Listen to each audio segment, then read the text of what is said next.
and then at the end, everyone plug your shit, whatever you want to sell. Cool. Thank you. I sell shit plugs. That is, that's the bumper. Hey, honey, bring the shit plug over here.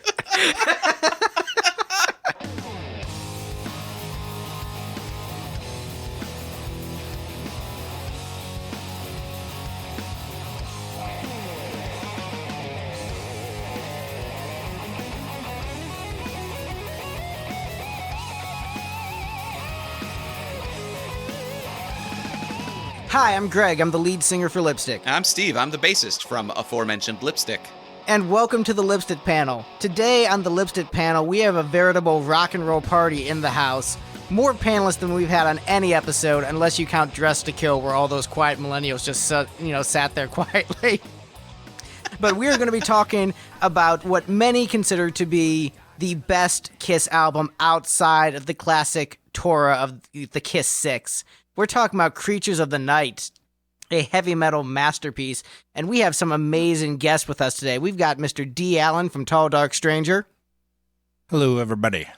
We've got Julian Gill, who, I don't know if he's written a book on Creatures of the Night yet, but has written a book on every other Kiss album. We've got Julian Gill on the program.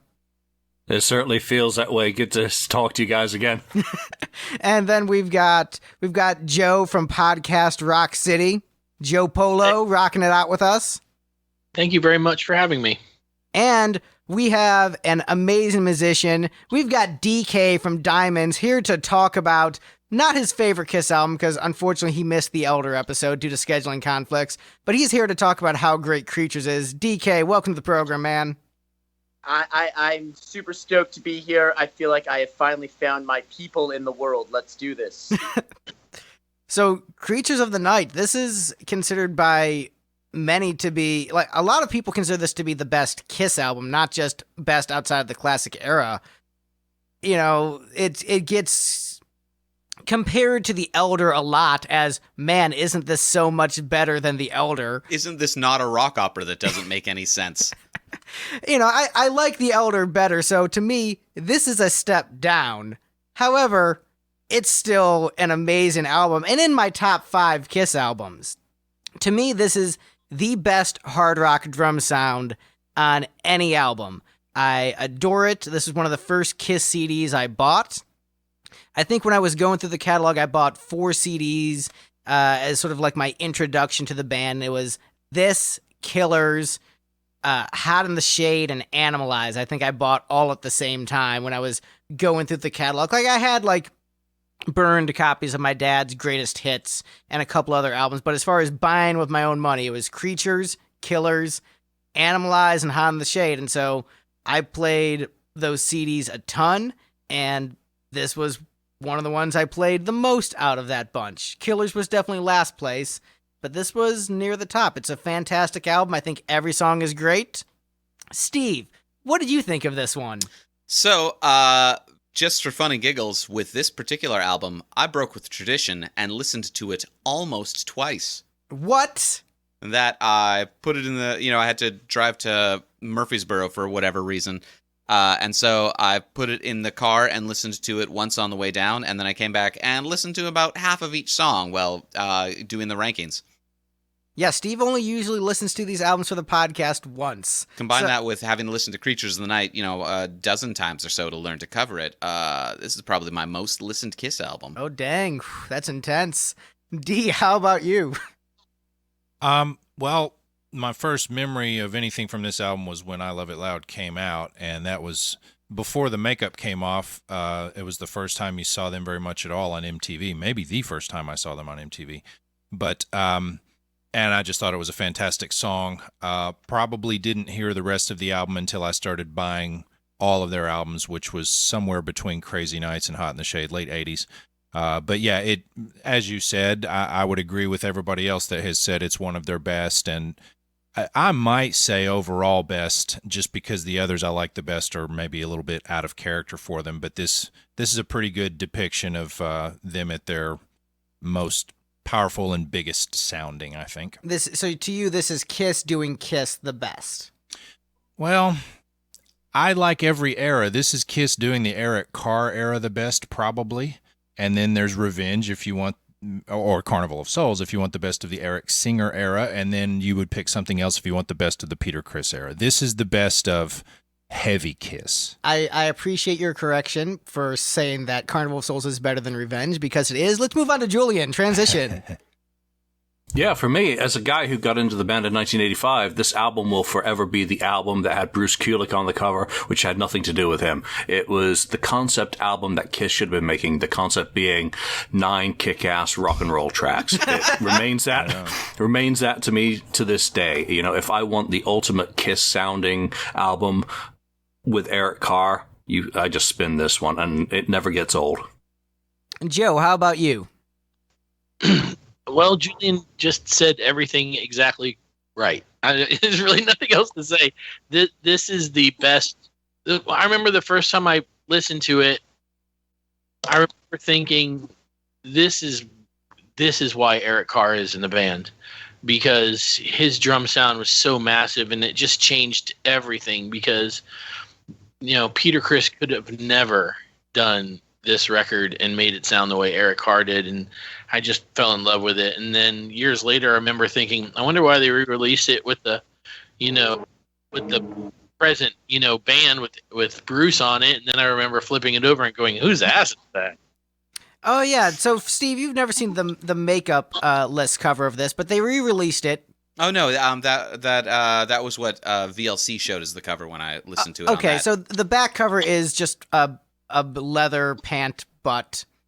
Just for some reason, it's, how Kiss is all about the butt, as you said on many episodes. Yep, or Gene is. Yeah, it's a butt. It's interesting that they've never had the guitar player who actually played on the album, Vinnie Vincent, on the cover. Although Maybe we've it's seen Vinnie's butt.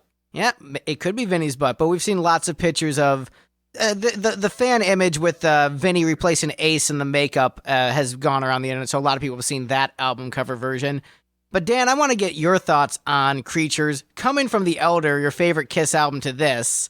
Why did The Elder grab you so much? But what are your thoughts on this one in comparison to that? Why is this album such a piece of garbage compared to The Elder? Right, is what he meant to say. Yes.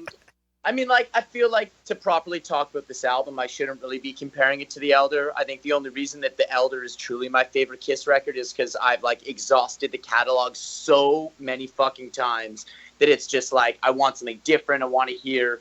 Plus, it also has the coolest song ever, which is The Oath. But anyways, this episode has nothing to do with The Elder. Creatures, man. I'm 27, so I don't have any age type connection with it. The music videos came out long before I was born. For me, it's just they had a lot to prove after Unmasked and The Elder. The ticket sales were dwindling, record sales were dwindling, and they came out with a couple guest writers, 2 Canadian guest writers on the record, in fact, and they put out fucking 9 balls-to-the-wall rock and roll songs. I think that whoever said earlier that it was the best of the Carr era, I think you absolutely nailed it. His drumming's never sounded better than it does on this record. His drumming's a little bit disjointed on The Elder, and you can tell he's a little bit uncomfortable with the composition style. But on this record, man, it flies from rolling drum intros to really, really heavy bridge parts. He's all over the place. Vinnie Vincent brings a ton to the table for the lead work that he does do on the record. A totally different style. I'm an Ace guy through and through, but man, Vinnie does some insane shit on this record. The songwriting, man, specifically Paul's songs on this record, they are just unreal. He is at his absolute best.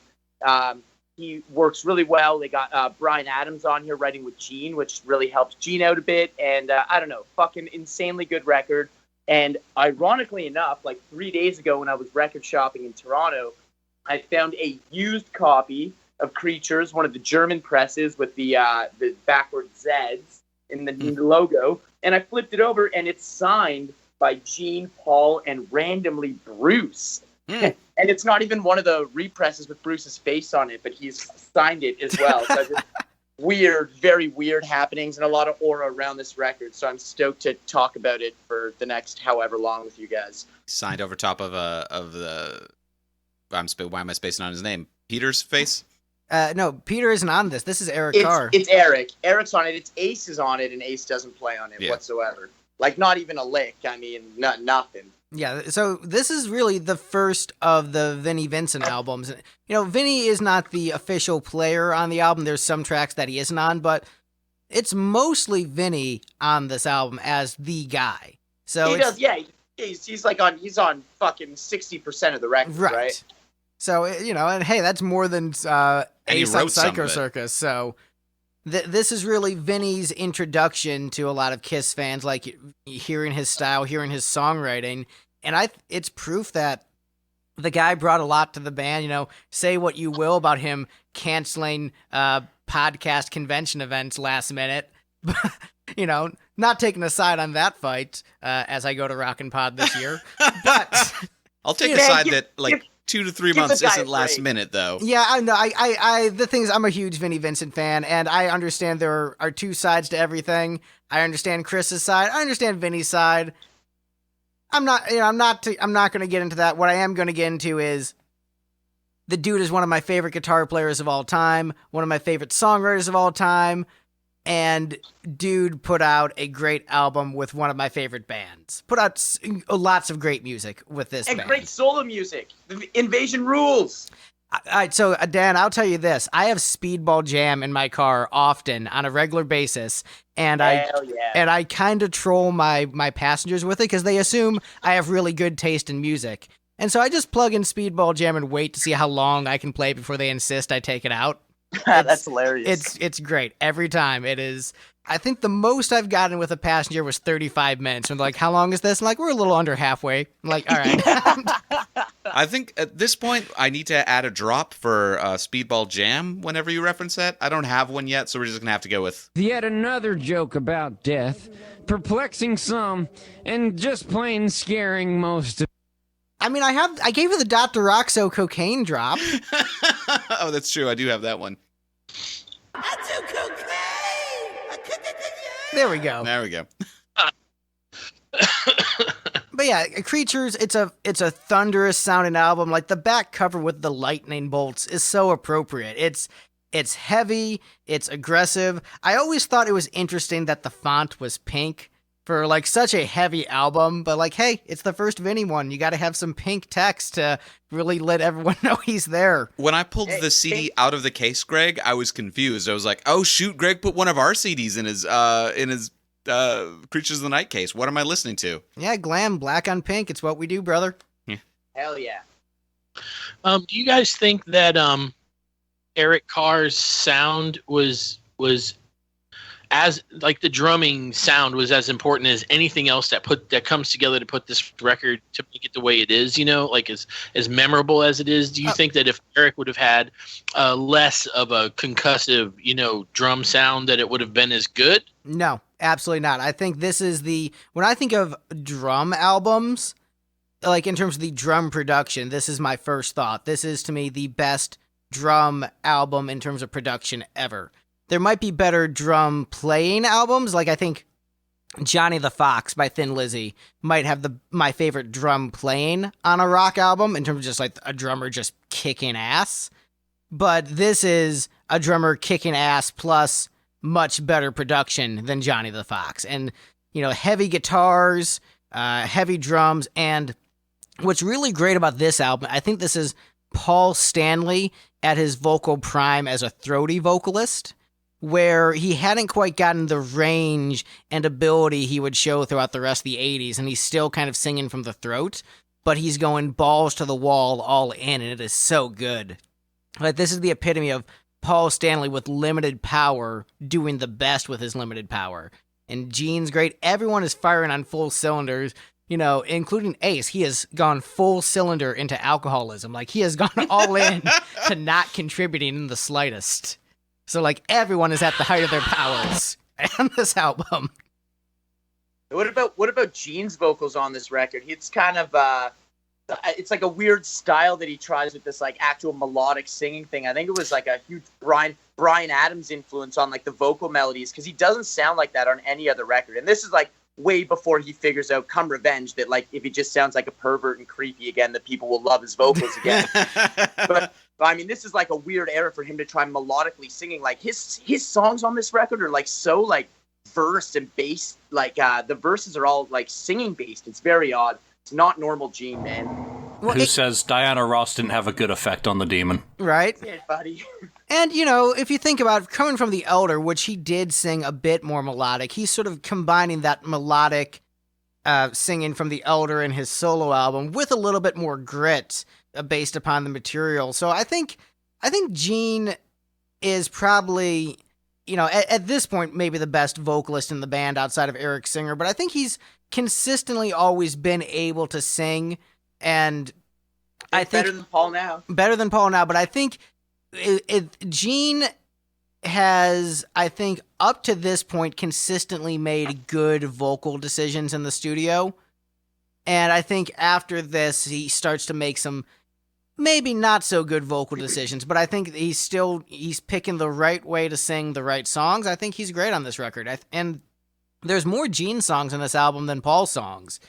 And granted, I think that's because Paul was pulling double duty doing all the songs for Killers, so he had more work cut out for him being spread across that album and this. But this has more Gene songs than Paul, so he's a big part of this record. Yeah. But are you guys ready to get into this ranking? Go song by song and dive deep? Let's do this. Dude, let's do it, man. All right, so for first-time listeners, the way we do it, we have each of our panelists vote on the songs in the album from best to worst, and then we assign point values to the song. So, 9-song album, whatever you vote as the best song gets 9 points. The least best, because we're a positive show, and I don't think there's a bad song on this album, so least best song only gets 1 point. But just because something ranks lower doesn't mean it's not good. It's just, hey, it's a format. The internet likes list shows. So, dude, when I emailed you my list, I think I wrote, P.S. This wasn't easy at all. Like, it was gets very muddy. When all the songs are so good, it gets super muddy to, like, start rating low. Like, this is a tough show, man. You guys got a cool thing going on. Well, but one of the nice things about it, man, is you get to wash your hands clean of it, where you're just like, just go first impulse, do a ranking, don't worry about it. And then if a song you love ranks low, like, hey, it's those other assholes' fault. Right. They're the ones who voted it low. We all have plausible deniability. Yeah. Except for Greg. And also, Nick Jones. Counts the votes. Nick Jones was supposed to be here from Pot of Thunder. We couldn't get a hold of him, but he did give us his votes. So we can always just blame Nick for everything. Anything that was a bad vote is Nick. Right. So not that you've ever made mistakes with the math before. Never. Hey, never happened. Not once. So coming in as the least best song on Creatures of the Night, we have Keep Me Comin'. Oh. Again with the hatred of the letter G. Yeah. Steve has noticed that Kiss does not care for the letter G in their catalog, gets cut many a time. So this wasn't my last place song. A few of us did not rank this as the last place song. For me, this is a fun Zeppelin groove kind of rocker. I know people are really tired of things being compared to Zeppelin, but I'm pretty sure Paul did it on purpose because he likes Zeppelin so much. Like, he would probably be like, yeah, that's what I was going for. Good call, good catch. This is, in the context of the album, this song is great because it's so fun. A lot of the album is fun. It was not so much fun, but it's more like aggressive, angry, gritty. This is like Kiss just having fun, like, hey girl, I'm having sex and I'm just gonna keep on orgasming over and over and over and over again. And it's kind of gross, but you know what? It's a fun rock song. It's Paul Stanley swaggering. It's great. It's a great deep cut by Kiss. I love this song. It's the least serious of all the songs on the record. Yeah, because it's a mostly serious album where you got some darker lyrical themes. There's a bit more edge. The other songs with sex are a little bit of a more volatile relationship, but this is straight up Kiss having fun. It is a fun party rock song. Straight up, girl, I want to ejaculate for 4 minutes straight. Yeah, and I just double checked the fact. Pigs, 30 minutes. Apparently. According to the internet. I'm jealous. But I mean, it's a cool song. I can see why they added it to the set in the very early beginnings of the Creatures tour, because this does seem like a good, like, dynamic piece of the puzzle. Everything else so heavy, so dark.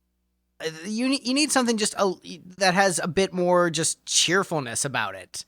And also, I mean, the vocals from Paul just saying, come in. It's like, all right, got it. All right.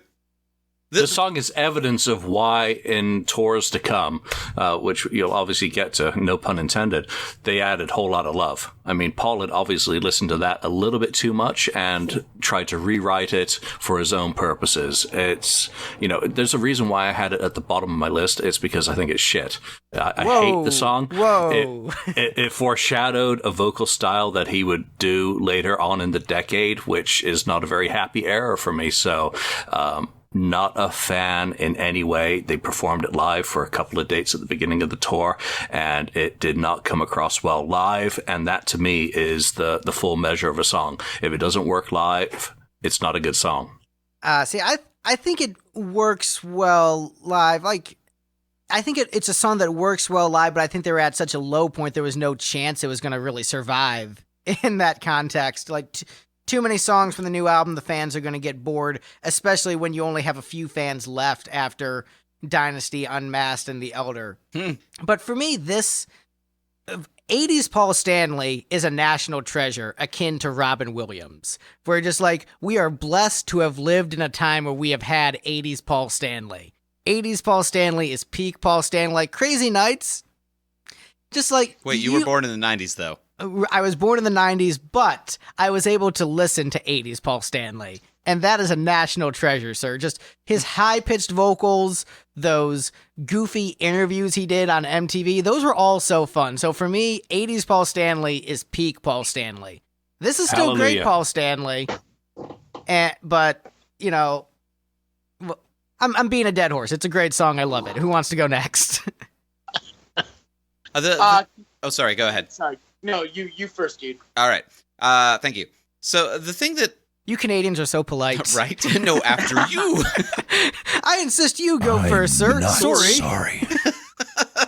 So the thing I found kind of interesting with this, with a lot of this album really, is... I guess they were trying to go back to their roots, and their roots were wearing their influences on their sleeves. So there's a couple songs in this album that you can hear really distinct influence of like, oh, I hear what they were going for that. And there are also a number of songs on this album that I suspect probably influenced other bands later on, sometimes for the better, sometimes for the worse. I think this song, well, I ranked it last because like those lyrics are like Gene level awful. This is one of those ones that I can hear how this probably influenced Meshuggah. Like the chugga chugga chug or chugga chug that they had going on there, that whole thing, that's that's proto to gent, which I'm pretty into. That's a pretty cool thing. Who wants to follow that? How the hell do you follow proto gent?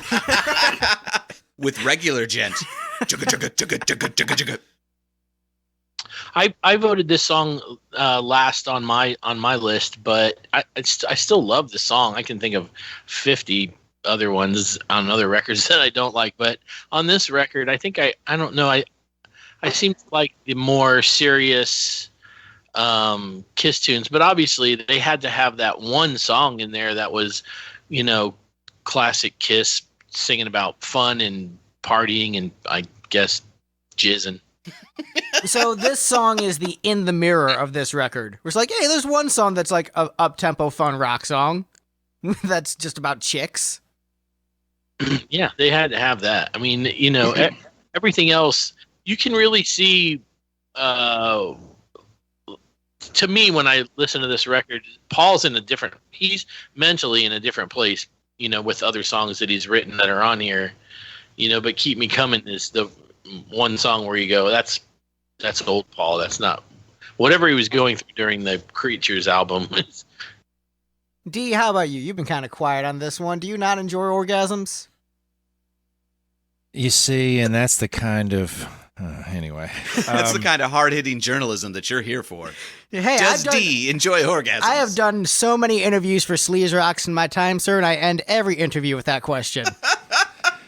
Half of that statement was true. So this song, I guess I'm like most of the. I don't dislike the song. It's not one of my favorite Kiss songs, but I had it more close to the middle on this album actually, because I do think the riff is pretty cool. It had not. I don't listen to enough Zeppelin. Probably it had not popped into my head how much the chorus sounds like a whole lot of love. So I suppose if I was a Led Zeppelin fan before I was a Kiss fan, I can see why people would be angry about this song. Mostly what I think is odd about the chorus is that it's just very unmelodic. It's more of a R&B arrangement as far as the harmonies being more prominent and the lead vocal just sort of scatting. And it's up high in a range that I think sounds kind of silly. So I think not that's crazy fun. about the chorus. I love that chorus because I enjoy that different flavor that it brings to the record. Well, And for me, if everything sounds too samey, I get bored. So I like the dynamic contrast that it adds to the gumbo that is this record. Well, but like we heard before, I again had not thought about it in this context, but Gene's songs are very melodic. So now compared to that, it makes this one seem very unmelodic. But I like the riff. I like the rhythm overall. It's a pretty cool, heavy song. And Dan, I don't know if we got your thoughts on this. Did we get you to talk about this one yet? I haven't said a word because I've just been listening, and I'm just gonna say the thing. Like I just need to throw this out there. Like, how did we just find each other now? I feel like I finally found my people. We're sitting here, divulging into the melodic approach of Paul Stanley on the song "Keep Me Coming." This is like insane. This is like my steez here. Dan, I've been aware of you for years. I've been aware of Diemonds and you guys for years. It's just I finally got around to booking you on a podcast. Man, you gotta give me a call. I would do this every day. Okay, here's my thing on "Keep Me Coming." Much like whoever just spoke before me, it was literally nowhere near the bottom of my list. I had it much more towards the middle. Big Zeppelin fan. Obviously, it's a Zeppelin lift. That's very obvious upon first listen. I love the songwriting team on the tune. It's Paul Stanley and that dude Adam Mitchell, who writes co-writing credit on Crazy Crazy Nights, the title track from that record as well. And I don't know, man, the song's rad. It always reminded me, for the glam dudes in the room, it always reminded me of like Bullet Boys kind of vibe to it. I feel like Mark Torian, one of his favorite bands, was also Zeppelin. And I know Paul worships Zeppelin, so there's a lot of similarities. It sounds like the tune could be on the first Bullet Boys record. I really love the sleazier kind of laziness about the riff. It's got a cool groove to it. Then that chorus is super. I heard scatty come up. Absolutely, the vocal is scatty, and I don't mean that in a negative way at all. I love the way that it stands out as a different track on the record. And you can kind of hear that when Paul writes with Adam Mitchell. You hear that on the chorus in Crazy Crazy Nights as well. The weird use of harmony and the weird use of a backup vocal being more prominent than a lead vocal. The tune rules. I'm super surprised to see it at the bottom of the list, but as we said earlier, there are really no bad songs on this record. Yeah, it's a very, like you said, it's a tough show to be on. By the way, dude, you and I are only 1 year apart and probably have the exact same musical taste, so yes, we do need to talk more. Hell yeah. All right, but I think we're ready to move on to the next song on the list. I had one last note for this song. Go for it. Keep Me Coming is musically like watching Ron Jeremy getting fluffed. Hey, man, how often do you watch Ron Jeremy getting fluffed? Never, which is about as much as I listen to this song. I mean, do they release the B-roll of his films like that, or? Hey, I'm a subscriber. That's why I was asking. Because that's very behind the scenes. I would assume that they're not, cameras aren't rolling during that moment.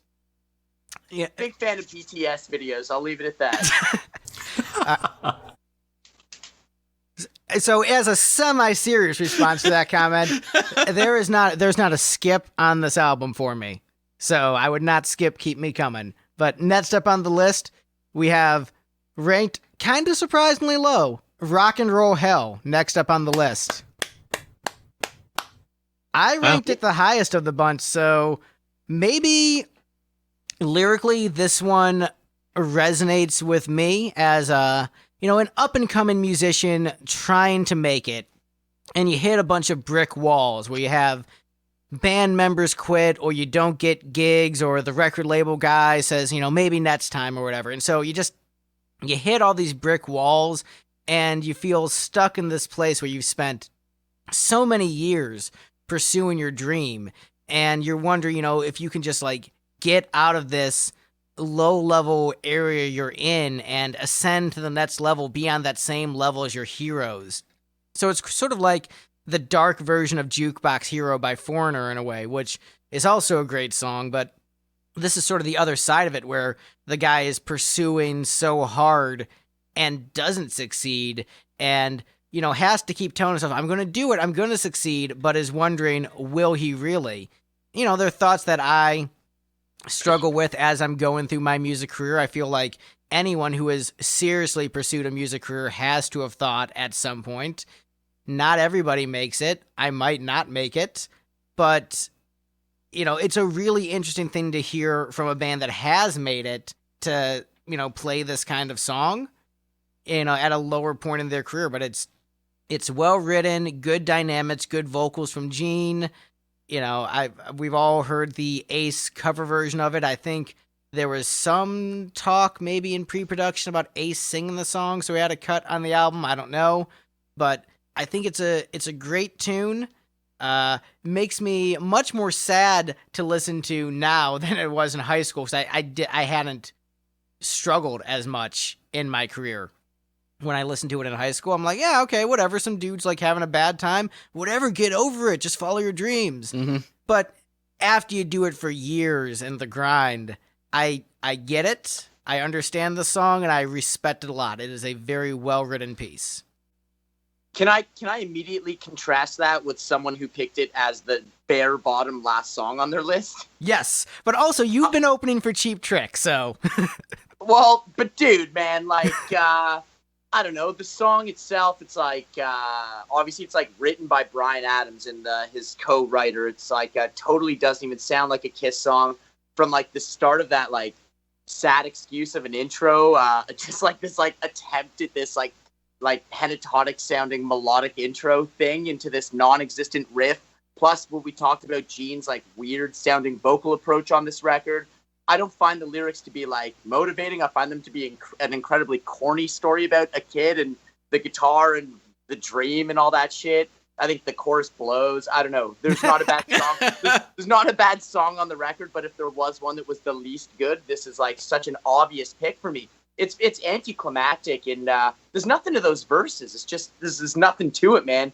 I think that Bryan Adams should have kept this song in his songwriting arsenal and put it out as a pop rock song in his own catalog, because to me that's the treatment it deserved. It didn't really work well for a hard rock approach. I also think that the Ace's choice to cover that totally surprised me, and I didn't really like that covers record to begin with, but I certainly didn't like the cover of Rock and Roll Hell. I don't know, that was an easy pick for me to put at the bottom of the list.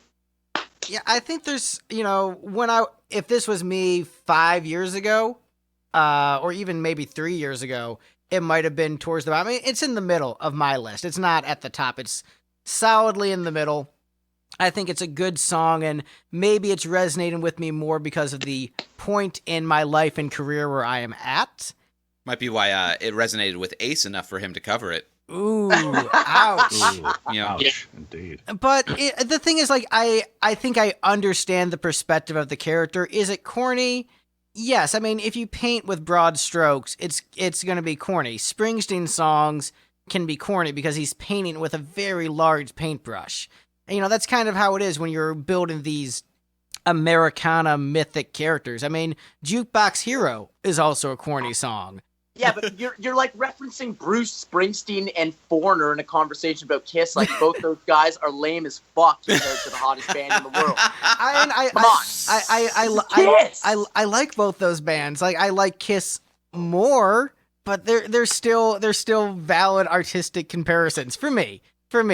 So if you are not into Bruce Springsteen and Foreigner, I can see why this song is not appealing. You know, that makes sense. Kiss, Creatures of the Night, for fans of Bruce Springsteen and Foreigner.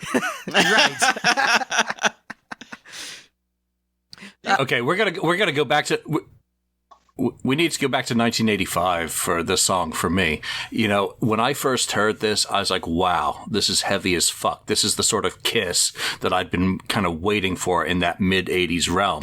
Then you discover trawling through secondhand record stores that it is a cover. It had been released in 1979 on Bachman Turner Overdrive. What? The original version, totally different. And I love BTO. How did I not know that?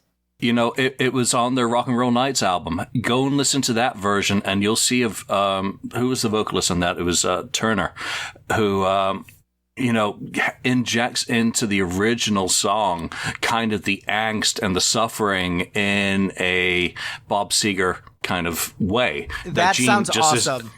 Gene is not able to deliver that. No way. So, when Gene comes around and records this song, he insists, and we only find out about this in recent years, that he insists on writing another verse and changing it up a bit to get his name on the songwriting credits and get the money that comes with that, et cetera, et cetera. So you get the seedy side of the business with Jim Valance and Bryan Adams, who isn't even credited on the original.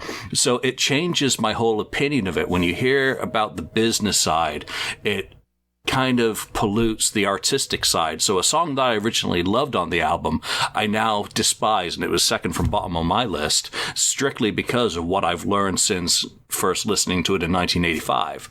So it's a real weird dynamic. I do say go and listen to the original, and you will hear a vocal delivery that will make that song make a hell of a lot more sense than it does with Kiss. Because Gene Simmons, yeah, he's like the American dream and has suffered and, has had a tough upbringing. But what Turner gives in his vocal, Gene can't come anywhere near.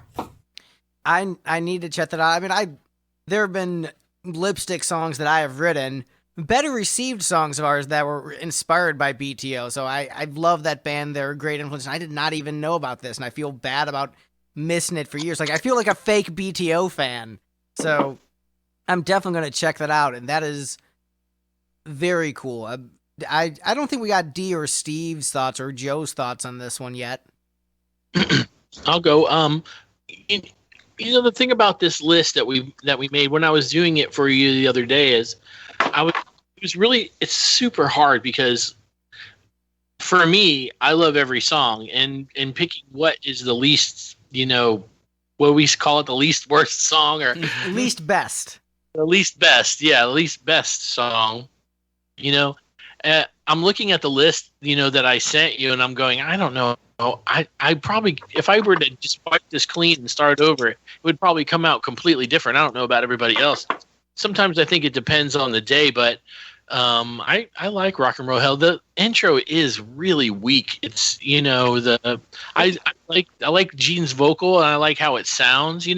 I give a lot of credit for this album when people ask me to Michael James Jackson. I think I'm listening to Paul's book right now, and he talked about first meeting Michael James Jackson and how Michael James Jackson was like, what you guys really need are just to write hits, and Paul kind of ragged on him, but Michael James Jackson really, I think, he really put this together amazingly, and that song is great. I like it. I just I don't really have a lot of negativity to say about any of these songs. It's kind of strange. I will say this about Rock and Roll Hell. I think if this was on a different Kiss album, I would not like it as much. So I think the Creatures production definitely helps this song a lot. So if this was on Unmasked, and it was just a Gene song on Unmasked, I would probably think it was pretty shitty. But because you've got those thunderous drums, it maybe sounds more epic than it actually is to me. Yeah, I remember when I saw that Ace was covering it, I remember my first reaction was, why? Yeah. I didn't understand it. It made no sense to me. Neither does a covers album, though, so why? But yeah, covers Joe, albums can sell, forget, so that's why. Don't forget recent interviews with Michael James Jackson, Joe, that he insists that Ace was around in the studio to do some overdubs and other work. And that's why I think Ace did that song. I think it's the only one that he actually remembered a connection with. And while it may not have ended up on Creatures, there's no other explanation as to why the hell he would cover a cover of a cover for his album. Coverception.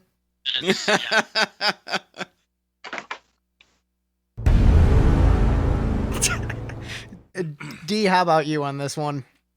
I believe Steve's reflexes are classified as glacial speed. Shut up. Well, I mean, I gave you a big softball there, Steve, with It's your true. Inception drop. Say I exception guess drop. I had this one second from the bottom also. I think the toms or just drums in general and the bass sound as good as probably any Kiss track. Just very, very, the production of this album really suited this song. And I think I would agree with Greg that covers up a little bit just because, rhythmically it's not interesting. There's very little for Eric to do compared to all the other shuffles and intense sort of beats on the other song. This has the least for him to do. And yeah, I just generally don't get turned on. I don't connect to story songs because it's someone that never existed, but I'd much rather hear lyrics about how a thing felt or the essence of it that I can connect to. But when they start saying, well, this guy lived on 42nd Street, it's like, well, good. I don't know that schmuck. So, Well, see, 42nd Street sucks. I don't want to hear about this guy. as a guy who considers himself, more of a writer than a musician, like, yes, I primarily do music, but I mainly approach things from the background from a writer, from a composition standpoint. So I really get into that kind of stuff. For me, I like Kiss in spite of their lyrics. Like most Kiss lyrics, I find to be generally uninteresting or terrible, despite being, one of my top 4 favorite bands. And I adore the band and own the entire catalog legally. A lot of the lyrics are like, oh, that's terrible. And then Hide Your Heart and songs like that. I'm like, yes, this is brilliant. Do more stuff like this. I like Kiss to spite their lyrics. But I think with this song you were talking about, Eric doesn't have much to do. I think it's nice on this track because the sparseness of it lets you appreciate some of the production choices. Like, you really get to hear how good that bass tone is. Mm-hmm. You get to hear those drums without guitars around them, so you get to really just savor each bit of the production. And then when everything comes together during the chorus, you get that full hit of the Creatures production. mm-hmm. And I do like that really weird intro just because it's so off-kilter and awkward. It's not, it almost sounds more like something you'd play just to check your connection or something. Like they didn't even write a riff. It's so weird. Like, it's so dissonant. It's so awkward. And that's kind of the appeal for me. There's a lot of interesting components to this song that make it appealing. But I will say, when you add up the parts of the whole, it might be slightly weaker of a song, but all the interesting bits, there's a lot to sink your teeth into when you're analyzing the piece. But yeah, let's move on to the next track. Unless, Steve, did you have anything on this one? Not particularly. I feel like it might be a little bit treasonous for me to have ranked it as low, now realizing that it was a Bryan Adams song. Although Right. I was looking up the BTO thing. It's the original version, as credited to BTO, was entirely written by Valance, apparently. So yeah, I put it third from the bottom, mostly because it feels like a 12-bar blues song, and I have a vendetta against the 12-bar blues. Steve hates the blues. He's probably the whitest Canadian that I know. It's true. Can I just throw one positive? I feel like I ripped on the song. And Yeah, said you it sucked tore it a ass. new asshole, dude. Yeah, I just want to say one positive thing about those incredibly boring verses with just is Again, with the slinky- oil of Olivier. the slanky ass bass tone, man. It's not even it's like that snappy slanky tone. He's got the strings there's Yeah, that's a something. good It's like- tone. yeah, it sounds like crisp ass fucking brand new slinkies on his bass. They are it's a really cool sounding bass riff. However, makes for a very boring verse. So there's a compliment sandwich. It's like the opposite of a compliment sandwich. It's Compliment a turd shit sandwich. Oh, you millennials. A compliment sand warlock. Guys, this is what I do. Yes. That was so nerdy, even for this show. Oh no, wrong one. I understood that. All right, so next up on the list, we have some discrepancy on the panel. Some people voted this as the best song, and some people voted this as the worst song. We have Killer next on the list. No!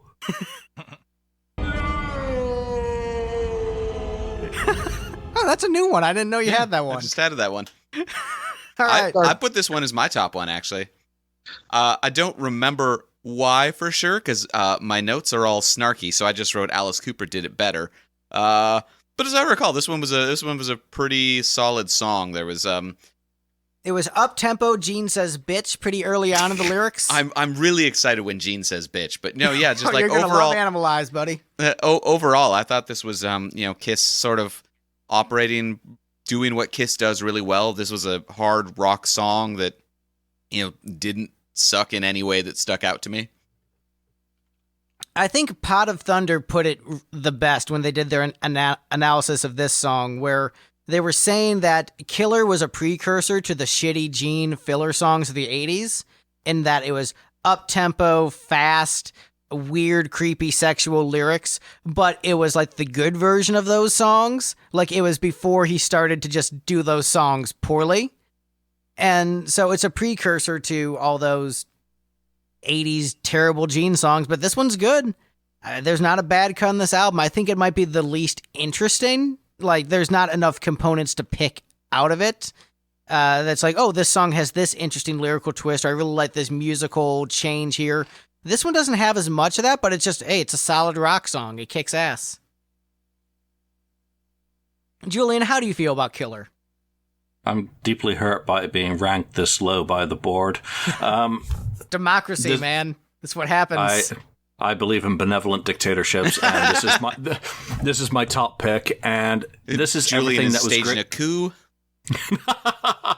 This is everything that was great about Vinnie Vincent. Musically, that guitar, the sound of this song is pure Vinnie. Oh, lyrically, look at the lyrics. I mean, this crack is the very whip, Vinnie. submission trip, bitch is insane, she deals in pain. I mean, this is pure Vinnie fucking Vincent, and that's what I love about it. To this day, I listen to this song, and I immediately have a vision of the European single that came out in support of this, and it had Gene Simmons' face on this white background, and it had a pull-out tongue. You could actually just yank this tongue out of the picture sleeve, and I love it. It's everything that's fun about Kiss is those sorts of lyrics. They're cheeseball, they're corny, they're stupid, but you string them all together, and that's what Vinnie brought into the band, even at this early stage. He's not a member of the band, he's just a session guy at this point, but he's, sticking a stiletto knife as a claim to Ace Frehley's position. I will say this. If this song was sung by the Vinnie Vincent Invasion, Robert Fleischman, I would probably love the song a lot more. So I think because it's maybe a little bit toned down from being in Kiss, like I think if it was full throttle Vinnie, I'd be like, yes, just go all in, dude. But I mean, it's like I said, it's still good, but maybe that's my problem, is that it's not over the top enough. I need some Robert Fleischman vocals on this track. Yeah, maybe Paul should... Maybe Paul should have been singing. I mean, but, if you don't like it, just watch out for your jugular vein. I mean, like I said, still a great song. D, how about you? I think what should be more like Vinnie Vincent Invasion on this song is Vinnie's playing. This sounds to me like Vinnie leashed. And there's another song I made that same note where we know that he felt some amount of pressure to play like Ace, or at least less like himself. But to me, the solos on the first VVI record are making a statement about being over the top, so I don't think that's really the true Vinnie in his soul either. I think that was a different kind of statement. So I would have loved to hear Vinnie being allowed to play a Vinnie Vincent solo on this instead of an attempt to play an Ace solo and literally give up about 3/4 of the way through. What else did I write down about this?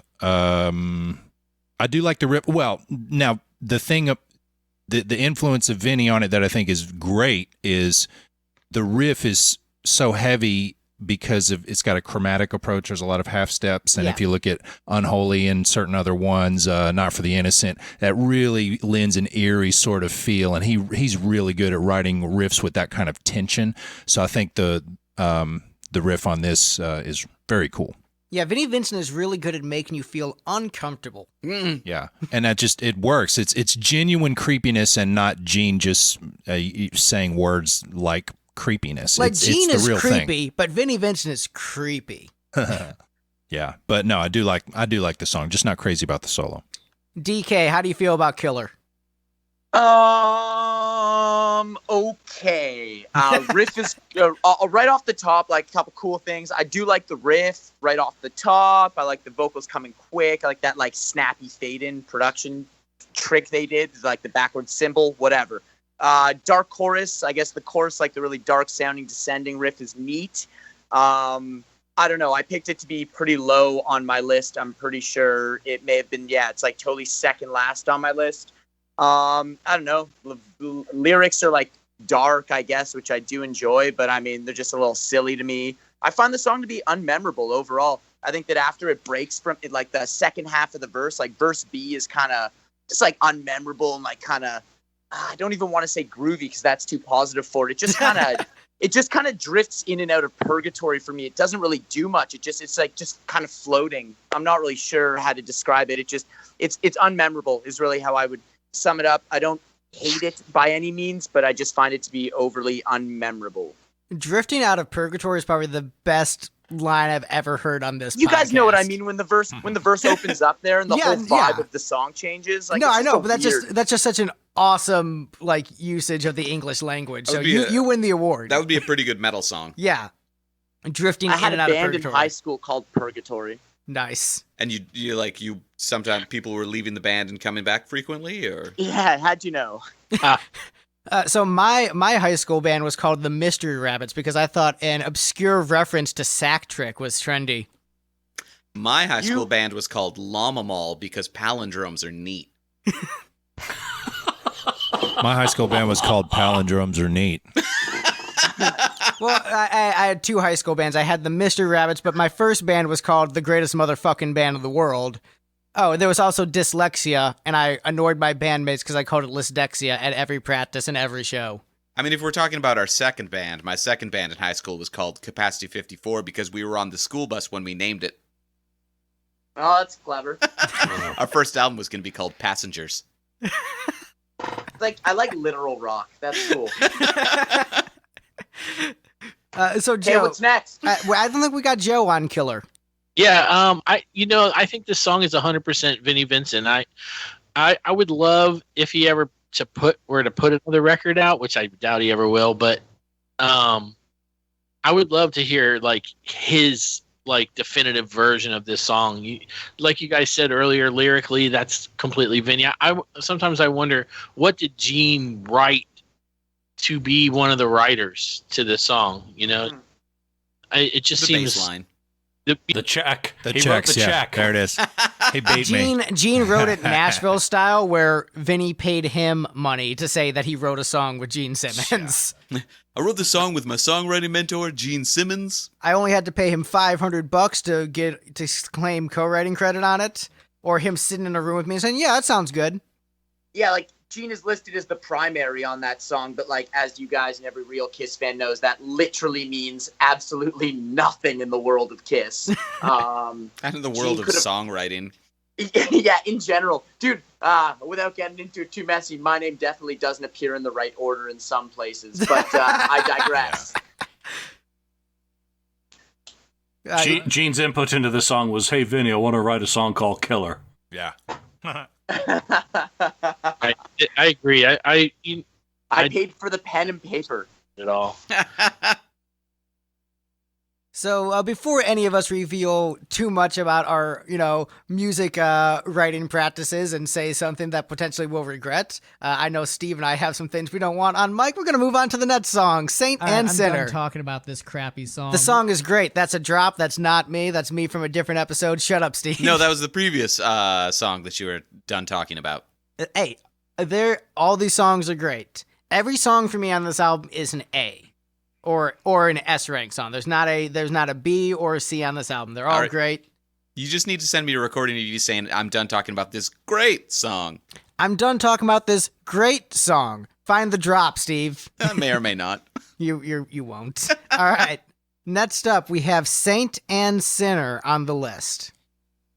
Now, when we're talking about great bass tone, the bass tone of this song is fucking great. And completely different than the bass tone we talked about earlier. That's the best part. Completely different. It's a different bass tone, but still great. I like the inconsistency of tone on albums. I think that's fun. Not inconsistency, variety. Right. It makes it more. I grew up in the 90s, and my first Kiss CD that I listened to was The Very Best of Kiss. And that was, a compilation album, and throughout the, album, you're going through different eras of the band, and the production sounds completely different. And so when I started getting albums by the band, I was like, what? Why do all the songs from this CD sound the same? Because, when you're a kid first listening to music, you don't understand, album production, how that works. You learn that as you get a little bit older. And so I didn't like how when I bought a lot of albums, every song just had the same guitar tone, the same bass tone, everything was the same on each track. And so this is a nice change of pace track too. Great bass tone, great groove, like just locking into the groove of this one. Gene and Eric are a phenomenal rhythm section on this song. So for me, the song is all about the rhythm section, and they knock it out of the park on this track. Steve, how about you? You're a bassist. You like bass things. I thought the song was a little bit slow, was my general vibe on things. I put this one second to last. So I compare much of this album to other albums, and my take on this song was, how Halloween's music sounds better when it's being played by Sonata Arctica? I feel like this is a song that would have just been better if it were an Iron Maiden song instead. It's got a lot of the same sort of melodic choices that they tend to make, but they just slowed it down way too much. I don't know. I like the slow groove, but I think it's a charming piece and just getting locked in. You should know me better than that by now, Greg. No, I'm saying I like it. I understand that you don't like it. I know, a slow song, Steve will rank it low. Slow song, Steve will rank it low. Right? What is this, 135 beats per minute? Too slow. What this song has the slightest bit of blues influence? The bottom. What's this pentatonic scale crap? Hey, I put the bluesy one third from the bottom, thank you very much. D, what's your thoughts on Saint and Sinner? Well, the bass, again, the bass and drums sound fantastic. In this case, I actually think I haven't heard enough people mention how quiet the guitars are on this album. I think that's the main flaw, but they probably made that choice because they had just committed to emphasizing the drums, so that's fine. But this is one of the songs where the bass was actually louder and brighter than the guitars, and I would just never do that in a trillion years, but it's there's so much going on rhythmically on this song that you really don't miss the guitars being louder in this case. Let's see. I made a note that, really good melody in the verses, and Gene's voice, he's got really strong range on it, and his voice sounds good. And then I had a note to ask who played the solo, because I thought it was kind of a nice, composed melodic solo. But I don't know who played that one. Julian, who plays the solo? I just assume you know everything. It's Vinnie Vincent. Okay, Vinnie Vincent. All right, nice. It's so obviously Vinnie. I mean, I think it's Vinnie, but it's 100% Vinnie. It's hard to tell sometimes with these albums, man. No, it's not that hard. Vinnie. Well, what? Hey, I'm a vocalist. I'm not supposed to know anything. I'm like, yeah, I like the vocal melody. That's my job. If you can't tell the difference between Dick Wagner and Ace Frehley, get off the fucking podcast. Oh, I can tell the difference between, Dick Wagner and Ace Frehley. But admittedly, I haven't listened to this album in a couple weeks because Steve has had my CD. So off the top of my head, I was trying to picture the solo and couldn't immediately think, oh, that's definitely Vinnie. So, it took me a sec. So I can't tell the difference between Dick Wagner and Ace Frehley. Does that mean I'm excused for the rest of the podcast? No, Steve. Yes, damn it. No, you're in trouble. So your punishment is that you have to stay for the rest. Dang it. So Steve has been going through all the Kiss albums on this podcast. I've been going through all the Smashing Pumpkins albums. I've been having a great time discovering that a band I didn't like actually has a lot of artistic merit and great songs. Steve is just kind of slugging through, but you know what? I've discovered a band I didn't really have any opinions on. It had some pretty okay stuff, but they also have a lot of stuff. The joy of being my best friend. Thanks, pal. So, Saint and Sinner. Dan, what are your thoughts on this? We were talking about the bass tone, and real quick, D, I want to say I do ordinarily agree with you, but this is one exception where I would say it's okay to have bass louder than guitars on this song in particular. Overall, I barely even want to hear bass. Like, I want to go do a Metallica style. Can't even tell it's there. But this song, it works. Dan, what are your thoughts on this song overall, other than the great bass tone? Kind of surprised it ranked so low, to be honest. I have it higher on my list, to say the least. I think that Eric really shines on the tune. Obviously, big bombastic fucking Rototom style intro. It's pretty sweet. I don't know, just love the vibe of the song. It's so different. And like specifically what Vinny brings with that lead work, with the slide. Oh my God. It's like so out of place with the rest of the Kiss catalog that it's like this beautiful blend that I've never heard them achieve with a lead player before. Love Ace to death. Love Bruce to death. I love all, the different ingredients that were brought to Kiss by different lead players. But like Vinny really shines on this tune, man. And it's like, for me, it's the perfect mesh of like what Kiss with Vinny, like we're talking about that we say this is like car era Kiss done right. Like for me, this tune embodies everything about Vinny era Kiss done right. I love what he brings to it. I think it's great. I really am surprised you guys didn't pick it to be higher. As esteemed Kiss fans, this is the first actual curveball I've seen today. I expected this to place a lot higher on all your lists. I think with this, it's just there's so many good songs that basically every decision is a Sophie's choice. Which of my children do I love less? All right, you're the one that has to die. Go on the train. So, Go on the train. You're playing some Final Fantasy. Getting really esoteric right there. Getting really esoteric. Understood that reference. Joe, what are your thoughts on Saint and Sinner, sorry. I love the flow. I whenever I listen to it, I always catch myself singing it more often than any of the other songs on this record, except for I Still Love You, of course, because when the windows are up and nobody else can hear me, I am Paul Stanley. I definitely, I love the flow. I love the riff. The solo's great.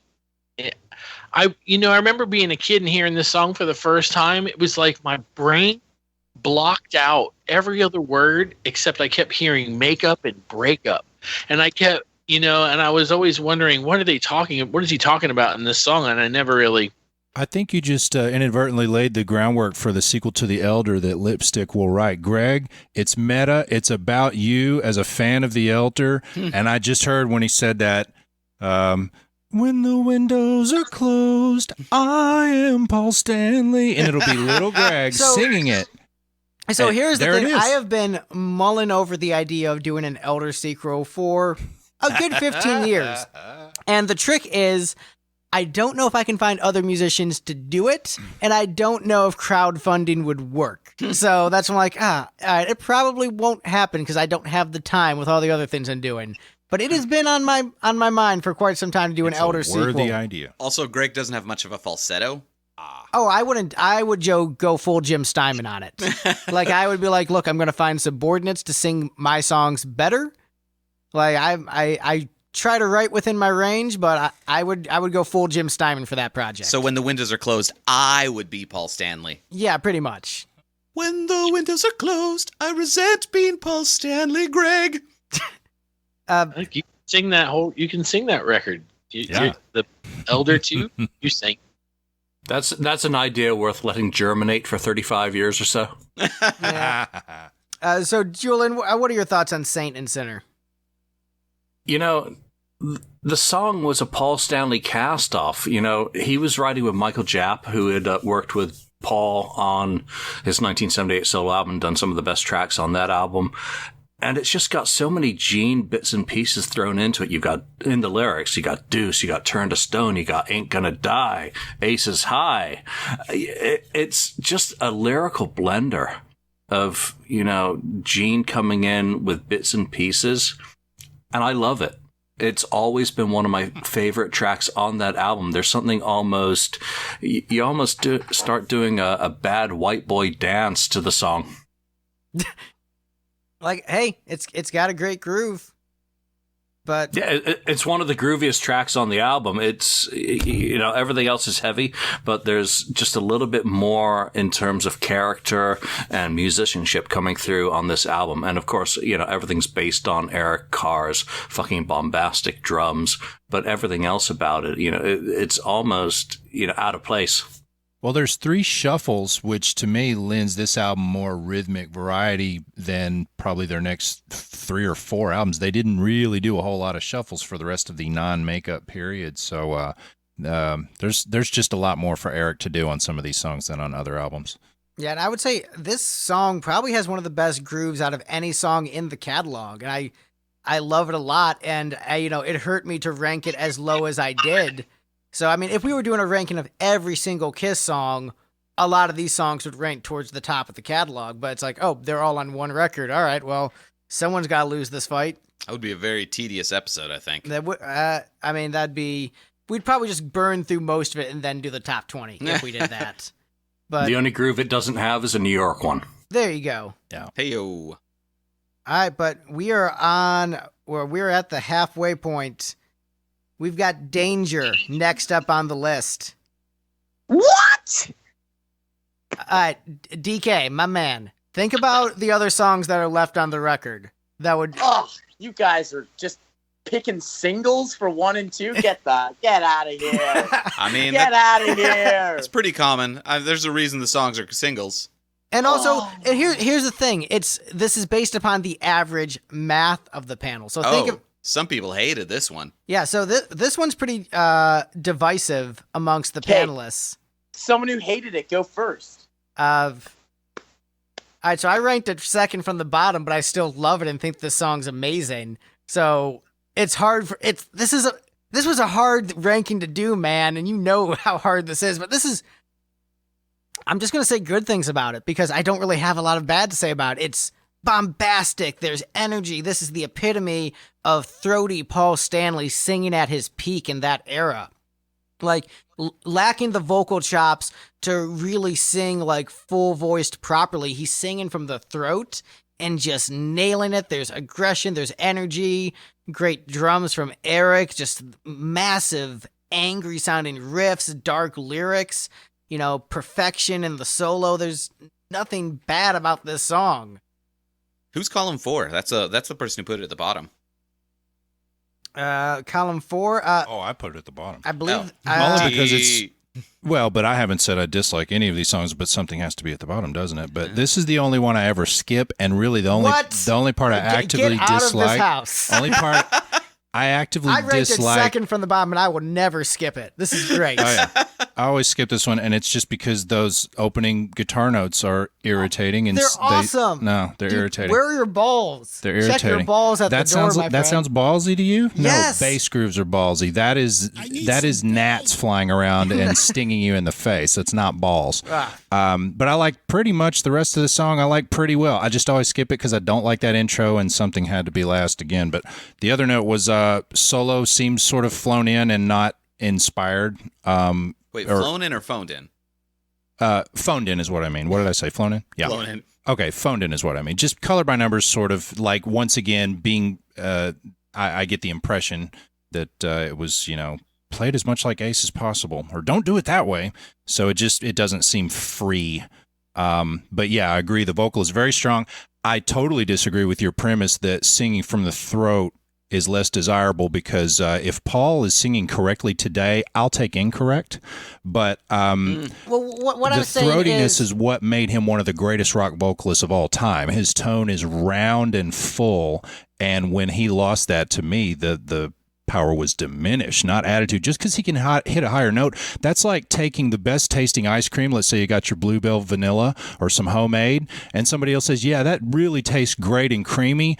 But this other one over here is 47 degrees colder, so it must be better. No, it's not. It's actually not. It's just colder. Well, I think the richness of his tone improved throughout the 80s, and I think, like, honestly, Hot in the Shade through Carnival of Souls is, for me, peak Paul Stanley. Actually, I'll say Crazy Nights through Carnival of Souls is Paul Stanley vocal peak, because I think Revenge actually dipped down and wasn't as good as on those other records, but, like, he has such fullness in his voice, and his voice isn't as full, but there's just so much passion behind it. And so what he's lacking in technique, he's making up for in enthusiasm, and is on par with that great technique he develops. Like it's close. So Crazy Nights era Paul, technically better, still very good. Creatures era, he's not as good from a technical standpoint, but there's so much push behind it that it succeeds on roughly the same level. So for me, this is one of the best vocal performances from Paul Stanley in the catalog. So even me ranking it second from the bottom, I think this is a brilliant, perfect song. Right on. So Dan, I hope I didn't anger you too much. You want to go next? I don't know, man. I'm just a little shook after this whole experience. I don't know. I picked Danger as number one. I stand by my pick as it being the best tune on the record. I think it's by far. I mean, it's no secret. I come from a heavier background. I love metal first and foremost. So I mean, this is reminiscent of almost like Kiss trying speed metal, foreshadowing for what was to come in their career, perhaps. I think the riff is fucking on point. That guitar tone smokes right off the bat, and dude, Paul Stanley's vocal performance is like a roller coaster on that record. From like the really brash throat singing to like he grooves it up right in the pre-chorus, and then that chorus absolutely smokes. He is screaming for his life in that chorus. I don't know, man. The guitar solo again. That's another one of these lead moments on this record. There were so many moments with Vinny's playing on this record that stood out to me, and like that is obviously one of them. I don't know. I'm literally a little bit shook and surprised that a bunch of diehard fucking Kiss Army folk didn't rank it a little higher. I mean, you all have great arguments for it. I thought that I never expected it to rank in the middle of the list today. I just didn't expect that. That's crazy. So Your logic is sound, but they're still wrong. Looking at the votes, we've got a 2 and 8, so second from the top. We've got a 9. We've got a 1. We've got a 6, which is middle. 4, which is middle, and then 7, which is mid top. So I mean, 7 is third. Yeah, 7 is third. So it got a first, a second, and a third. Although I'm not the diehard Kiss Army fan, and I'm the one who put it second. Right. Heck, I don't even think I said the correct words in that sentence describing the Kiss Army. What noun do you nerds use for yourselves? Kiss Armoriers or... So, Steve, why did you like Danger so much? I thought it sounded like the Scorpions. Yeah, it does. Yeah, this one very much had a Scorpions vibe. So if Joe Biden was on this panel, this would have ranked number 1. Right? You guys were describing how the solo was a little more Ace-esque and not as over-the-top as Vinnie Vincent would normally do, which I think is not to the song's credit. I would agree to that like a more over-the-top, ridiculous Vinnie Vincent solo would match the Scorpions vibe better. But yeah, I thought this one was good. Julian, how about you? What were your thoughts on this one? I was the guy who put this as number 6, which, on an album as strong as Creatures of the Night is still very respectful. I love it. It's a great song, a great vocal by Paul. It's one that he actually feels comfortable singing. He's kind of in between where he was in the 70s and where he'd go later on in the 80s. It's also extremely good bass work, not by Gene. It's Jimmy Haslip on the bass there. And anyone who knows Yellow Jackets and the shit that he did, he is a monster player, and it comes across as what the fuck is a guy like him doing on an album like this? And then, Joe, how about you? This song for me is all Paul Stanley. His vocals, the performance in this song. There's so many different versions of what he can do in this song. To me, just like you were saying earlier about how at one minute he's belting it out, and the next minute he's very melodic, and then he's just falls to the wall vocally, I think. Yeah, I mean, it's a killer. It's a perfect song. Looking at my rankings, I actually maybe I shouldn't have just done gut reaction. Like, I did rank Danger too low. Like, I'm thinking about, like, man, yeah, I like it. Like, to me, I rank a lot of these based upon how good I think the composition is versus my own personal preference sometimes. So sometimes I'll say, I like this song better, but I think this song was better written. And so I rank it lower, but yeah, I should have put this up higher. That was a mistake on my part. You can't backtrack now. It's too I late. mean, No backseas. No backseas, but I'm saying I feel regret and remorse. It's like, I really should have gone for strawberry ice cream, but I still went for vanilla. Why did I do that? I went for the vanilla that was for some reason 47 degrees colder than the other. What a mistake. Now my mouth is very cold. But yeah, so there's not really any surprises left. These are all like the concert staple singles, which kind of makes sense because, I mean, a lot of these ones that rank higher have a lot just of like people ranking them in the middle. But the thing is, if no one ranks them towards the bottom, then they just escalate up. So it was like, yeah, this song is okay. Ranks higher. The middle rises to the cream. Guys, I just want to say it's been a pleasure. So next up on the list, speaking of the middle rising to the cream, we have War Machine next on the list. Is that number 4? Number 4. Oh, nice. I nailed that one exactly. Yeah. So Steve, since you nailed this one exactly, go for it. I enjoyed this one. It was, a heavy song. My comments that I just wrote down were that Sabbath did it better. I understood that reference. But yeah, I think it was a solid heavy song. Not necessarily the most memorable of the. This album was pretty good for solid rock songs. Kiss doing what they do well, and so this was one of those, and put it forth for that. Yeah, I mean, this one has a very fun, awkward to play riff. It's that weird timing of just an awkward Gene Simmons riff that just works really well for me. It's very catchy. To me, it's memorable, but also I've had decades on you listening to this. I listened to it 1.5 times. But to me, this is a very catchy, aggressive song. Great drums. Does it feel like the big anthemic close of the album? No, I think this album could have used one more song. But I mean, it's a great tune. I like it. Oh yeah, that's the other Bryan Adams song too, isn't it? Yeah, so there you go. D, how about you? I think it might have been a better decision. I'm assuming Gene played all of doubled himself playing the rhythm track, and he has said this may be an example of a song where the guitar riff was meant to take the place of horns, so it was not played with a lot of expression as far as vibrato.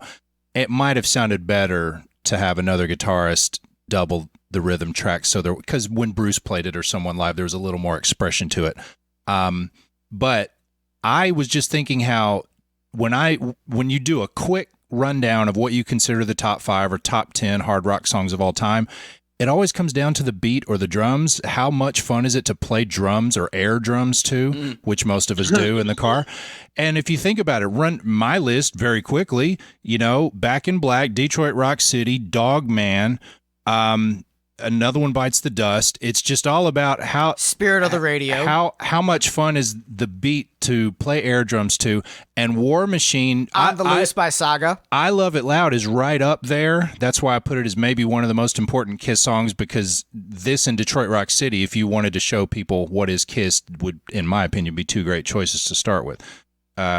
But War Machine is right behind I Love It Loud as far as being fun to play air drums to, and like most guys who like to play drums and know this song probably have memorized every note of the drums, I would think. So for that reason, I put it up pretty highly. Let's see what other notes. Again, didn't feel that the solo was terribly inspired. And none of this is to chop on Vinny. It's just I think he can and has done better than he was allowed to do on this album. But that's what I thought about it. Yeah, what I'll say impresses me most about this song is this is not normally the type of song from Kiss I really get into. Just like, oh, I'm Gene and I'm menacing. Like, ordinarily, I don't care about that. I think those songs kind of suck. But the fact that I like this one a lot, I think is a testament to how good it is. Because if you can get me happy pop guys. Like, yeah, everybody, let's sing about happy things. If you can get me into a song like this, it has to be pretty good. So, it's solid. Whoever wants to go next, anyone on the Skype side of things wants to jump in? I think this was there it is, right? There it is. God of Thunder 2.0. You know, with like that's the way I always look at it. Do you guys think of it that way? I would say it's God of Thunder 2.0, but I think it's better than God of Thunder in the sense that I think God of Thunder worked better as a Paul Stanley song. And so I like Paul Stanley God of Thunder, but Gene Simmons God of Thunder is kind of boring and meh for me. Versus I like War Machine a lot. So for me, this works better as a song for Gene than God of Thunder does. God of Thunder to me is always just going to be a Paul Stanley song that Gene kind of did a slow, boring version of. Gotcha. When you find out that Gene like played the rhythm guitar on the record, you can totally hear it because it's like it sounds like a bass line, you know? Like he wrote it on the bass and then do a guitar. I don't know if that's how he did it, but you know, I really love that. I love War Machine, and I've kind of gotten tired of it because they play it so much live now. I'd like to hear something else, but I'm definitely not disappointed when they break it out. Yeah, I think one of the things I tried to be very careful with my list making is I tried to take concert fatigue out of it. Like, oh, I've heard this song so many times, I'm sick of it. But then remember, how did I feel about it 10 years ago the first time I heard it? And so taking concert fatigue out of it, great tune. Julian, what were your thoughts on War Machine? I've got concert fatigue over this and the fucking video that they continue to play over and over and over and over again in concert. It's just the fucking minion robots multiplied. It gets on my tits at this stage. I love the song. It's got a great riff. It's one that Gene actually did write interactively with his co-writers on it, so it's more legitimate than Rock and Roll Hell was, which I earlier had some somewhat negative things to say about. It's a fun, dark, kind of brooding track, but it just doesn't really get there. It's a Kiss classic. It's still in the set, but it's not a great Kiss classic. So I'll listen to it. I love playing it on the guitar. It's just one of those ones that's easy to play the rhythm to and just to kind of bash along with. But it's certainly not one of the great Kiss songs. I would disagree. I would say it's a stone cold Kiss classic by Pot of Thunder rules. If I was voting, it'd be good, real good. But I respect your opinion, sir. For the spirit of everyone saying something on every song, I'll be brief. Yeah, the riff's obviously dope. I agree with the statement right before that it is certainly a Kiss classic, albeit not a great Kiss classic. They obviously rely on like that classic Kiss, bend the G to an A for a verse and let Gene fill in the blanks. It's like a classic Kiss formula. It works. They use it all the time. I just don't like that the song really is only that one riff, including the chorus and the intro. Like they just reuse it a lot. I had it low on my list. It shouldn't have been as low as I put it, to be honest. But yeah, it's a Kiss classic, but not an amazing Kiss classic. I think it just lacks a little more substance after that promising riff. Fair enough. All right, well, we're in the top 3, lads. Next up on the list, what a lot of people considered to be the standout track from the album, but it didn't win because the diehards are voting. We have I Love It Loud coming in as 3rd on the list. I am glad the song did not win. I think this is the overplayed song from the album. This is the song that I have the concert fatigue from. But it's hard to deny it on just a primal level where so many people sing along to this song live. And you go to a Kiss show and almost everyone there knows this song, even if they don't own Creatures. And just that chant is so easy to get people to sing along with. And so even though this song doesn't do it as much for me, like, yeah, the drums sound cool. And, you know, I would want it to be a little bit more melodic. It's pretty much all just, you know, it's almost a rap song, how rhythmic it is. And the lack of melody. But that, I can't deny, when I look at the effect it has on people and has on those huge crowds, I can't deny it. So, like, on my personal preference list, this would be towards the bottom of the album for me. But when I'm viewing it as composition and the quality of the piece, I had to rank it pretty high up. So it's a good tune, not the kind of thing that I normally seek out, concert fatigue, but I can't deny the quality of the piece. You just can't. It's a great song. Steve, do you want to deny the quality of the piece? Yeah, I put this one right in the middle. Did it remind anyone else of that one Aerosmith song, that Ragdoll living in a movie? Like that was Ragdoll. Yeah. Yeah. It sounded never. a lot. It sounded a lot like that. But this with one like, is more my generation for me, but that's because it's the same chords. But like it had proto Def Leppard production on it, so like I did like some of the production with like the big gang choruses and things like that. And just it sounded too much like an Aerosmith song, I think. So it sort of splits the difference between Def Leppard and Aerosmith. All right, I won't argue that. I mean, I could with the fact that this predates that by quite a bit. It's true. Like as I said earlier, like there's a lot of clear spaces in this album where they were obviously influencing music that followed, especially the hard rock hair metal scene that followed throughout much of the 80s. And like this one and I Still Love You, I noticed like those two have a lot of the production ideas that heavily influenced Def Leppard and their peers. Man, I think this album, out of all the Kiss albums, is maybe the one that's most loved by musicians. Like, this is the musicians' Kiss album, where a lot of the stuff is more mainstream and like guys who are just into rock music and just casual rock fans. Like, oh yeah, I know that. But this is the album where like the metalheads bought in, the people who are just really into rock music and guys who go out and write their own riffs and perform. This is the album that a lot of those guys gravitated towards as one of their favorites. And so while it didn't sell nearly as well as something like Love Gun, I think it was very influential to all those bands that you mentioned. Dan, how about you go next as a musician who I'm sure took some influence from this album? I Love It Loud. I think that the sing-along nature of it is like obviously brilliant, adds a huge piece to the live show.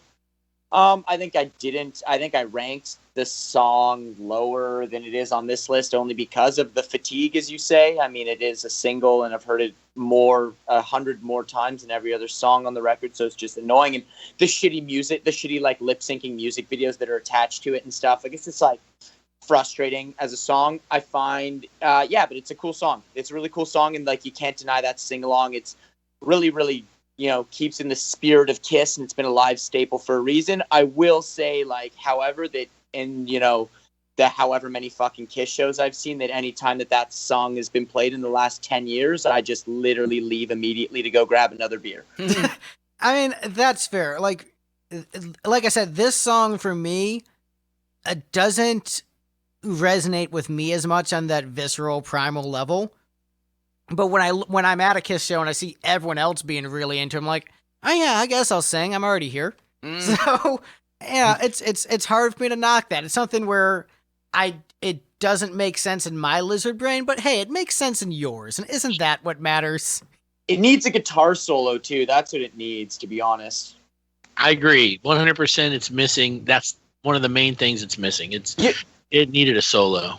Oh, well, that's what they do, man. That's when their songs are like produced to be singles, and I mean like far after the production phase, when they're sitting cutting it apart and being like, okay, we're taking 10 seconds off this song because it's going to radio or whatever. I found that they always ditch the guitar solo, which is ridiculous to me because Kiss is such a guitar-driven band. Shout It Out Loud being like another prime example of this, like, aren't we going to get a guitar solo? Like, See, I think the solo in Shout Out Loud is brilliant. I think it's perfect. It's fucking 4 notes. It's all, but it is the best 4 notes. Like, that is, the thing is, like, I will agree, like, Lick It Up, I think could have used a solo. Heaven's on Fire could have used a solo. This song could have used a solo, but Shout It Out Loud is perfection for me. I wouldn't change a thing about that song. I could have used like 16 more bars of that, man.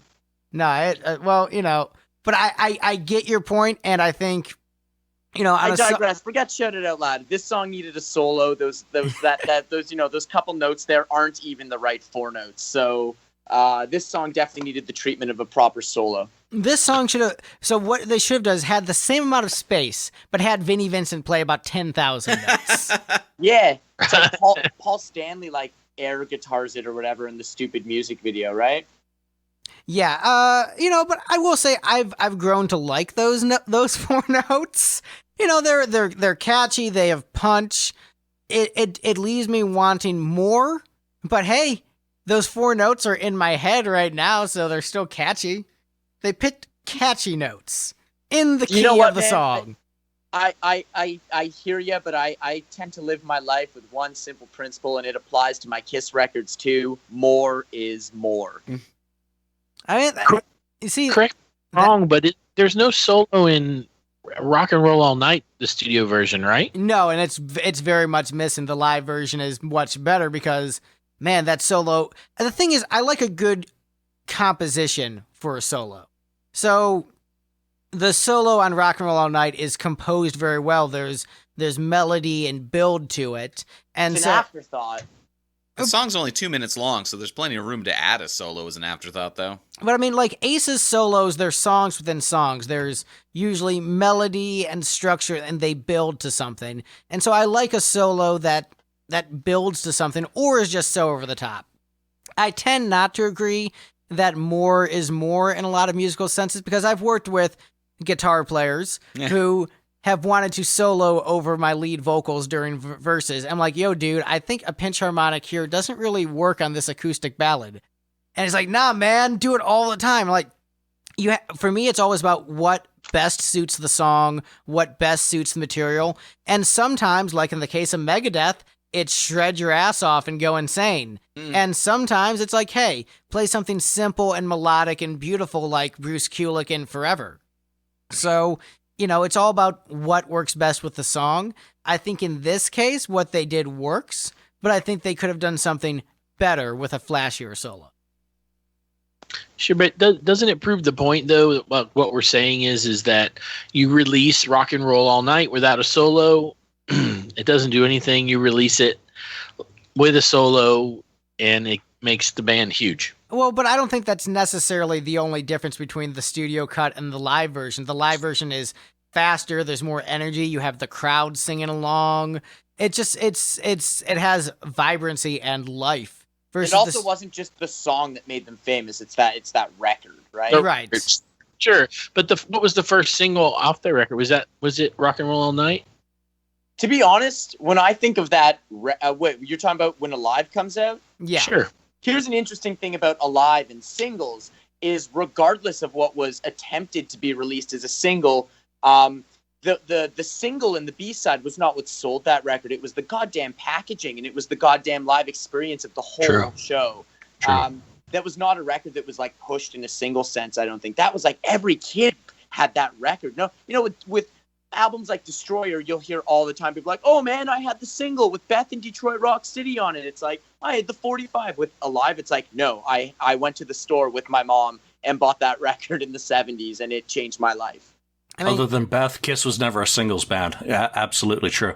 Well, and I Was Made for Loving You was a single, though. That was a big single for them. I Was Made for Loving You. Not only was that a big single for them, that was a single without a B-side, really, when they put it out on the 12-inch format. It's the 12-inch I Was Made for Loving You on side A, and then side B, there's no grooves on it, and it says, like, special limited edition one-sided record. Nice. Yeah. You get your money's worth. Yeah. So I as we've been talking about other songs other than I Love It Loud, does anyone have anything to say about this song in particular? Well, I will say again that it lands, in my opinion, among the maybe top 10 iconic hard rock songs of all time, mostly because of the drums, and also that I wish every drummer would play this performance exactly note for note the way Eric plays it, because I feel like the way Peter played it, there wasn't enough going on, and the way Eric played it, there probably is too much going on, or just the way he puts in the double kick stuff, I'm not crazy about. But Eric Singer. Eric Carr's approach, at least on this recording, I think is just exactly the amount of, mostly open and mostly very simple. But when he does a fill, they're rhythmically interesting and fun to play along to once again. Let's see here. Once again, the guitars super quiet, especially on this song, the quietest on this song of all of them. And when they did Smashes, Thrashes, and Hits, I believe they made the guitars even quieter. So Gene must have got it stuck in his head. Well, in fairness, the mixes on Smashes, Thrashes, and Hits are just awful, just across the board. So I don't even try to think about that. It's just I couldn't believe they would make the choice to make these guitars even quieter. They're barely there. But once again, as with other songs on this album, the rhythm section is so important here that I guess they just decided that was the way they wanted to go. And I still love the record, even though I recognize that the guitars are quiet. But lyrically, I disagree that this song is not melodic. The melody goes all over the place. It's moving around, and there's sustained notes and quick runs. But the lyrics have way more Kiss, screw you attitude than Rock and Roll All Night. I would think that Rock and Roll All Night might be the number one Kiss song to casual fans. I Love It Loud, the lyrics to me, there's Gene trying to do a vague sort of rebellion and, male teenage need for freedom and everything. There's him doing that badly on his own. This to me is with Vinnie Vincent's influence, those type of lyrics written well. And how he emphasizes vocally, this is my attitude rhythmically, the way he emphasizes that makes it so much more emphatic and powerful that I think it's not only a good performance by Gene, but very, very well constructed. Shut up, Mom. I'm going to play my metal records as loud as I want to. Gonna play my reggae dancehall records as loud as I want to. So, Julian, what did you think Clicking of this around one? Wikipedia, Snow covered this one. This song just needs more cowbell. Now, you know what? It was right in the middle of my list, but that's more because I'm tired of the song, having seen them so many times in concert, and it's just, again, concert fatigue. But no matter how much I say I don't want to hear this song, as soon as the chant comes in, I'm chanting along like a maniac. I'm a sheep. The video is totally cool as fuck. It takes me back to 14 years old, and when I first saw it, it's really fun. It was an attempt to be Rock and Roll All Night for the 1980s. The only thing I want to say is if I ever get the chance to interview Vinnie Vincent, I want to know exactly what his contributions to this song were and what were Gene's. Because I know it was based on an earlier Loud and Proud demo that Vinnie brought in. So I want to know exactly how much of this is what I think is Vinnie and what Gene actually did contribute to it, because it's so identifiable with Gene that we almost forget about Vinnie, because of Ace being in the video and, everyone and their dog playing it live in concert over the last 30-odd years. So that would be the one. Great lyrics, great song. I don't think it's missing a solo. I think it's perfect as is. I love the kind of the tip of the hat to the 1960s with the fade out, fade in. It's a well-constructed song. It's well-balanced. And, even though it's in the middle of my list, that's for this album, middle of the list is still a very good Kiss song. And I will say one good thing. I overall think the video is kind of cheesy, but the really nice thing about the video for me is that we get a nice, crisp, clear view of Eric Carr in Fox makeup in a music video. For me, that is the best part of that video, is that because a lot of the footage of Eric Carr in the Fox makeup is kind of grainy, and you don't really get to see him in the context of the band just rocking out in that makeup design. So for me, that's the best part of the video, is that we have that. I agree. 100%. I love that. Any chance to see performance of any kind of Eric in the costume and the makeup. Now, Steve, what are your thoughts on Eric Carr as a drummer on this album? I wasn't paying that much attention to it, but I'm not really a drummer, so I'm not very good at paying attention to what drummers are actually doing, but could hear that it was, a louder, more heavy-handed drum production, which, I think is good for this band. This is a band that needs loud driving drums to really be working at their peak. Well, speaking of loud driving drums, we're at the number 2 song on the list, unless anyone has any more to say about I Love It Loud. All right, I'm done talking about that song. This crappy song. All right, it's a good song, but I'm not going to fight that drop as hard on this one. All right, next up on the list, coming in at number 2. This one surprised me the most out of the ranking. Speaking of loud. I did not expect it to rank this high, but number 2 on the list is I Still Love You. Surprised, man. Come on. You're a fucking Kiss fan. We deserve that ballad. No, the thing is, I've often found debates between myself and other Kiss fans. I'm like, this song's fucking great. And they're like, nah, that song's boring. You're shitty for liking it. And so that's Get better what friends. that's why I'm hanging out with you guys. But it's interesting. Like I was expecting it to rank lower because this is a very divisive song in the catalog. It seems to be sort of a love it or hate it attitude. And I was surprised that everyone was on the same page. I'm like, yeah, song's pretty fucking great. Like, I'm pleasantly surprised. Don't get me wrong. Like, I ranked it 3rd from the top, so I'm happy to see it this far up.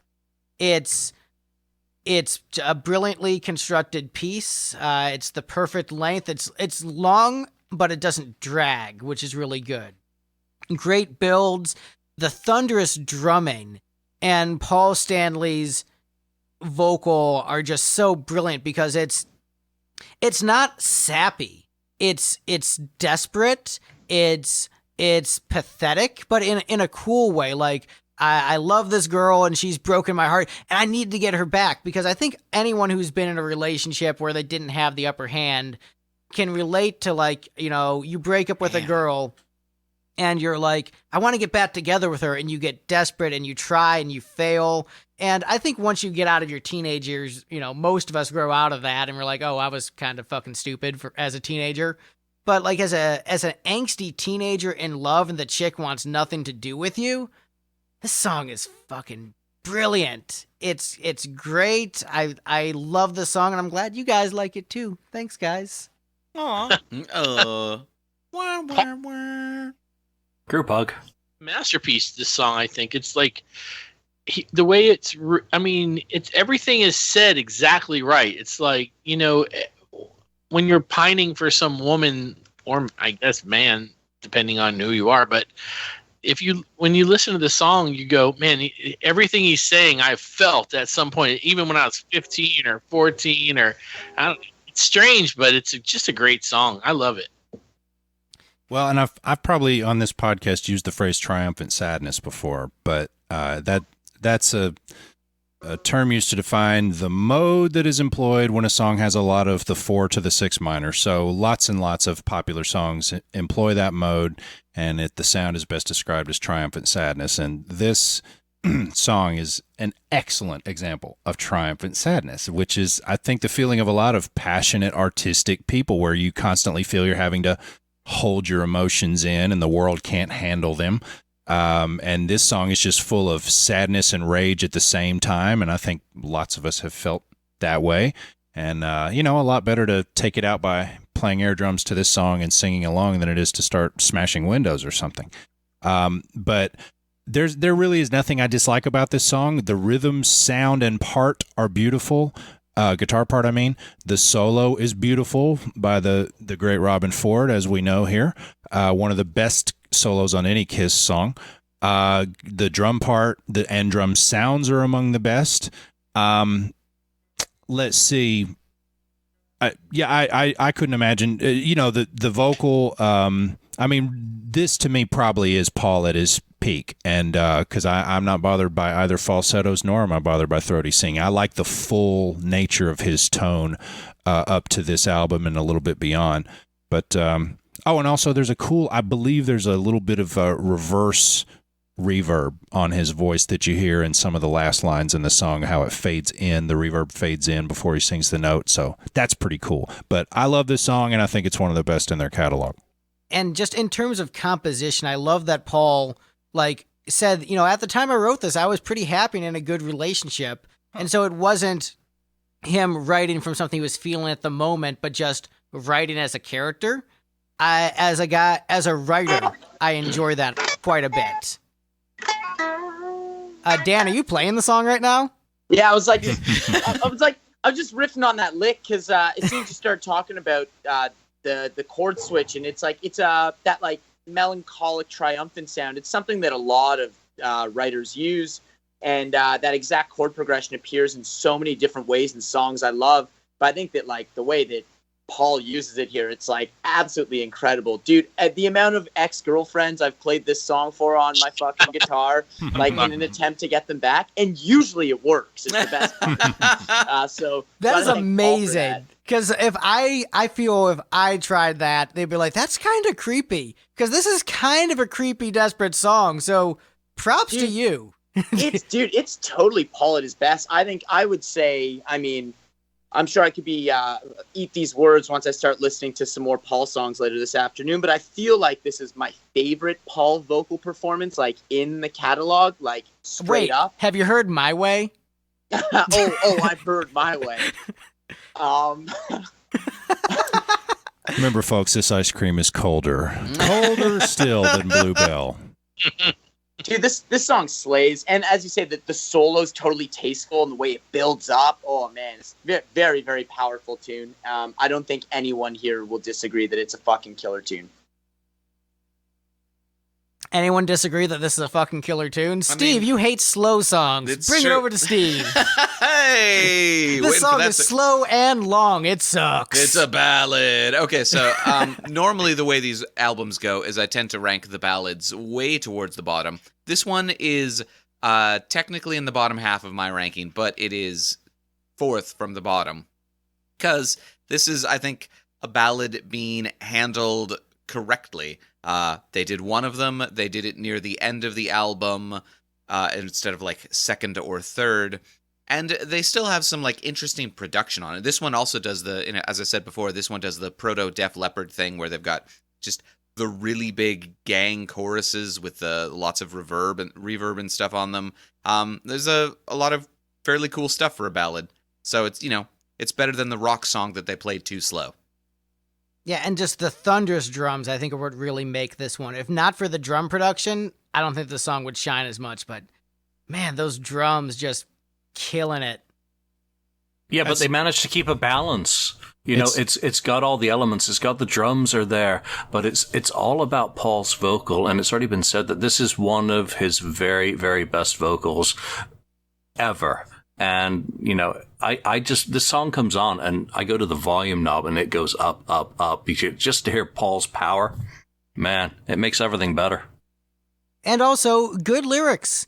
I anytime Kiss does that, I feel I need to give them a special gold star because most of the time these lyrics don't suck. You get a banana sticker. Yeah, pretty much. Like most of the time, this is awful. Oh, this is awful. And then it's like, this is really good. Why don't you do this all the time, guys? I find that the thing about the lyrics is that they're incredibly relatable in terms of a relationship song. I think that a lot of Kiss songs that are about girls are not relatable because it's like, yeah, I was at this party and I'm in fucking Kiss and everyone wants to blow me. It's just like, this is like, doesn't really apply. And like all their breakup stories, like even songs like positive songs like Strutter, like I'm not going to fucking pick up a girl on the street. Are you kidding me? Like that scares me shitless. So what's funny about that is that those songs, when I first heard them, I didn't relate to them. Then I did glam rock for a decade and did most of the things in those songs, including sex in a ladies' room. Like, all right, I did all those things, and I still thought they were dumb. And I can't wrap my mind around it because I should relate to them at this point. This one just lyrically feels honest and relatable. It's like I'm sure all of us have had our heart ripped out and like, one of us knows the two of us don't belong in each other's company, and it's not a mutual feeling. And it's like, you feel like you're getting stabbed in the back by this person you want to. It's just like an incredible tune, man. I fucking love this tune. And I, too, am not a huge ballad guy when it comes to Kiss. So this is a big one for me. I love it. I am a huge ballad guy, so, I mean, hey, yeah, another ballad. Keep it up, guys. Go team. Monster Ballads. Monster Ballads, Kiss edition. The word monster is a little traumatizing for me in conversations about Kiss. Can we not use that word? I want to bring you on for that episode because I feel like you and I have the same opinion. Bought it the day it came out, waited in line at the store, just like Sonic Boom. I went to like Walmart at 6 a.m. or some bullshit to buy that garbage. The video game? No, the fucking Walmart exclusive record, Sonic Boom. So, like I said, the video gimmick game's not well received either. The gimmick of this is Steve is going through the catalog in order, no spoilers. So he's finding out about all this, like, as I just hand him the CD, like, here, listen to this. Tell me what you think on the This next was the next episode. one they came out with.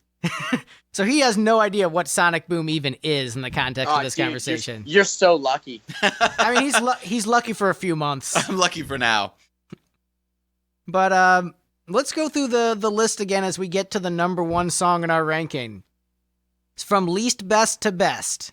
At the bottom, we've got Keep Me Coming, followed by Rock and Roll Hell, followed by Killer, then Saint and Sinner, Danger, War Machine, I Love It Loud, I Still Love You. But the best song on Creatures of the Night, as voted by this panel of experts, the title track, Creatures You of the fucking Night. blew that. I one. blew it. But yeah, I'm sorry. I blew it because I got so excited because I fucking love this song. This song is great. First time I heard the song, I was watching Kiss Extreme Close Up. Or no, it's whichever, not Extreme Close. What was the other one? Confidential. Oh, with the K, with a K. With a K. And it was basically just a live 3, that video. And they opened with this song, and I hadn't heard the album. And I was still like a new Kiss fan learning about the band. I'm like, this song fucking rules. I love it. Like, immediately love the song. Like, this is badass. This is great. Like, this, when we did a Kiss cover set a few months ago, I picked this as our opener. Because I'm like, this song's fucking great. It's badass. I love it. If I have to get rid of every other song on this album and I only get to keep one, it's this one. It is Paul Stanley. What a terrible album that would be. Well, I'm saying, like, let's say, like, it's wiped from existence. You only get to keep one from it. This is the one that I think is the most essential for me. It's aggressive, great lyrics, great vocal from Paul, great solo, just that thunderous drum intro. It is rebellious, anthemic. This is perfect. This is perfect in every way. I have nothing bad to say about it. This is perfection musically. I agree.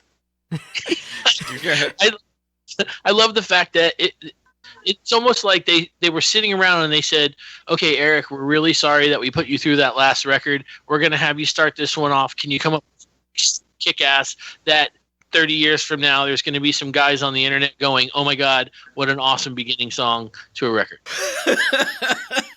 I mean, yeah, what a great opener, because this is setting the stage so well. Because you look at the cover, the blue tint, given that nighttime vibe, it sets the tone so well of like, we're creatures of the night, we're creatures of the darkness, we've been rejected by society, we're angry, and we're gonna fight back. It's so cool. Like, this is sincere cool without me being ironic about it, like I am with most of my music. Like, this is really just actually good on every genuine level. We've been rejected by society for our incoherent, nerdy rock opera, and we're mad as hell about it. Right. Why don't you understand my art, Mom? I would love to make sure that I, like everybody else that has on this show, mention that I love music from the Elder. I could listen to it every day and not get tired of it. So I'm not saying that Eric having to play on the Elder was bad. I think it was just he wasn't expecting that when he joined Kiss. Yeah, I mean, it's my favorite Kiss record, so I don't have as much bad. But I'm going to try to focus on Creatures right now. The song is fucking great. Like, this is if you don't like the song, you don't like rock music. I'm just putting that out there. You just don't want to rock if you don't like this. The song's fucking perfect. Anybody want to disagree with Greg? Of course you don't, because the song's fucking perfect. You'd be a bit of a fool to disagree with him. Like, it's clearly, unanimously we love the song. It's awesome. Like, right from the top, it's a fucking metal banger. It's like, hey, here's bombastic heavy metal drums to kick things off. And oh, by the way, Kiss has whammy bars now. Let's fucking party. Like, Right, because like it's like angry, but you're still ready to party at the same time. It's like, yes, you nailed it. Yeah. It's like, oh, want to hear Paul Stanley palm mute for the first time? Chugga, chugga, chugga, chugga. It's like, dude, it's like out of nowhere. Like, it's like a ferocious metal banger. I love that tune. And I think there's a reason why they continued to use it as like an opener well into the 2000s when they started bringing that weird shit back into the set list. That was used as an opening track. And I think it's very obvious why. It's a fucking party starter, baby. Yeah, I mean, like, even if you didn't vote this as the top song, everyone voted it pretty high. There was, Yeah, you know, I was number 2 only after Danger, which is the best fucking song on that record. and you know, the thing is, this song and Danger are kind of sister songs in a way. So Can you tell I'm a metalhead? yes, very much so. And I think the thing with me, this versus Danger, this is just a better version of Danger. But Danger is like the still really awesome sequel. Like Creatures is Rocky 1 and Danger is Rocky 2. And Rocky 2 is still a fucking badass, great, perfect movie. It's just not as good as Rocky 1. So that the thing is, like, they're both really good though. This song's the declaration of fucking independence for Americans. I mean, this needs to be our new national anthem, the national anthem of Canada too, so that way that Dekay and Steve can, you know, salute to it. This is the world's national anthem, the best song ever written by humans. I'm just going to keep going above and beyond. You know, this is what Bill and Ted should have cited when they got into heaven as the meaning of life. Everything that was wrong with the Elder for the band is summed up in those first notes. It's the exclamation at the beginning of a sentence. It's the second best opening track on a 1980s Kiss album. It's just perfection. What's the best opening track on a 1980s Kiss album? Well, you haven't gotten there yet, but King of the Mountain. Oh, yeah. Julian, straight up, you're wrong. What about you are absolutely wrong. This song blows that song out of the water. And I like King of the Mountain. I think it's great. But come on, against fucking Creatures of the Night, nah, this is perfect. It's a perfect song. There is nothing wrong with this. This is great. I have no response to that. All right, Steve, you ranked it kind of in the middle. I ranked it third. You ranked it third. Wasn't as good as Killer or Danger, but it's like, I'm not going to gush about it the way you did, but yeah, I think this is Kiss doing what Kiss does well. Loud, energetic rock song, and the not terrible lyrics about teenagers' butts from Gene. Right, because it's Paul. All right.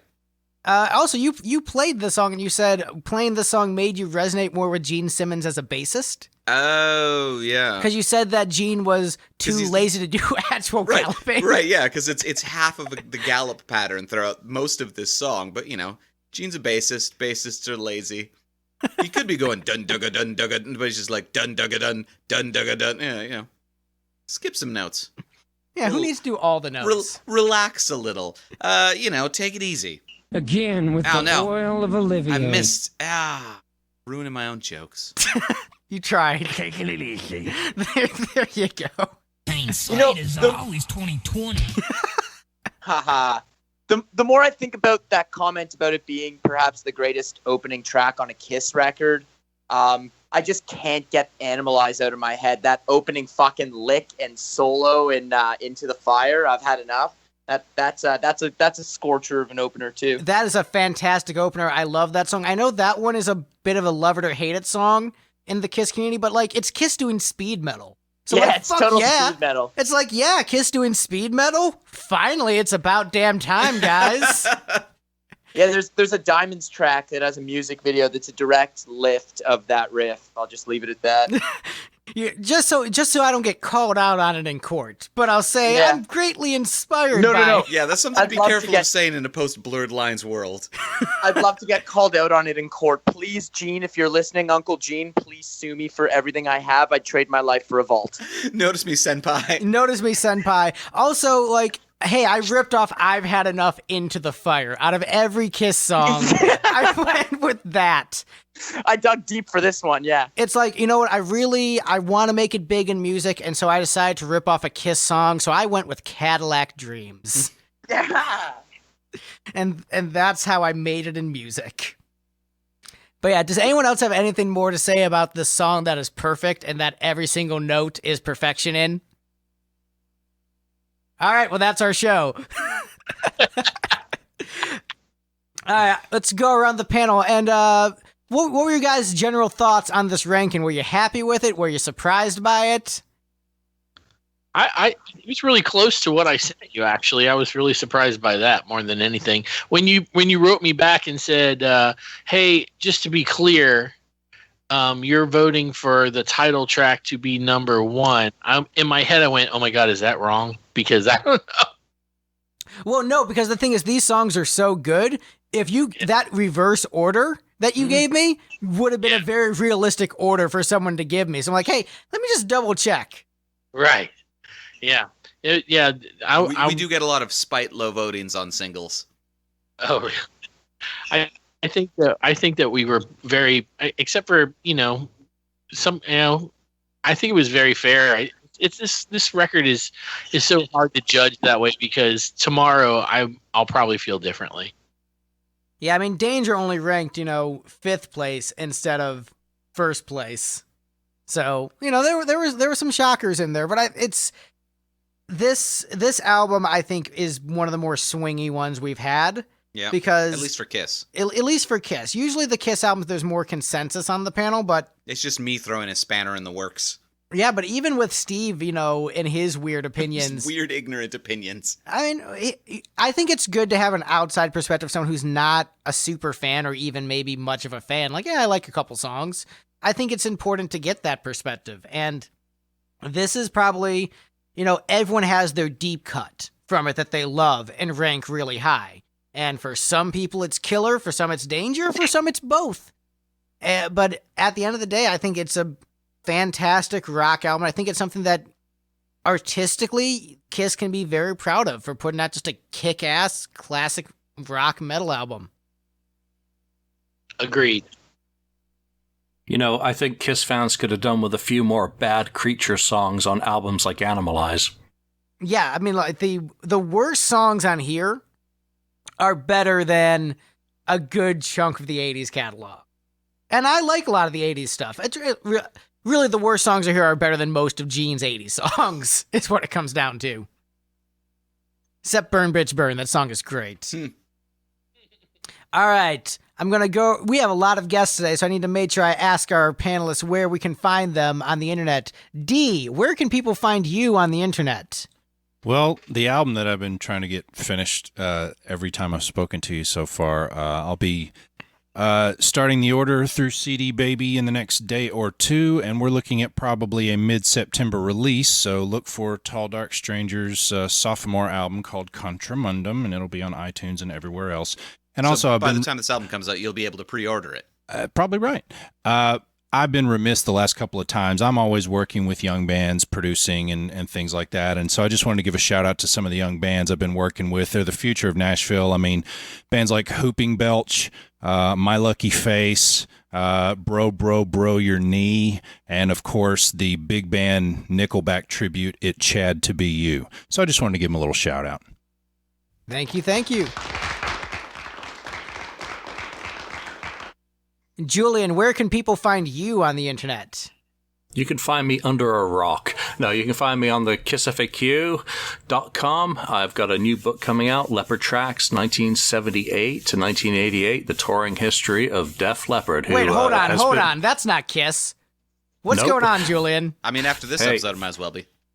My second favorite band, one I was into before I got into Kiss, I've put together a touring history of that band. So, when I'm not working on Kiss shit, I'm working on Def Leppard shit.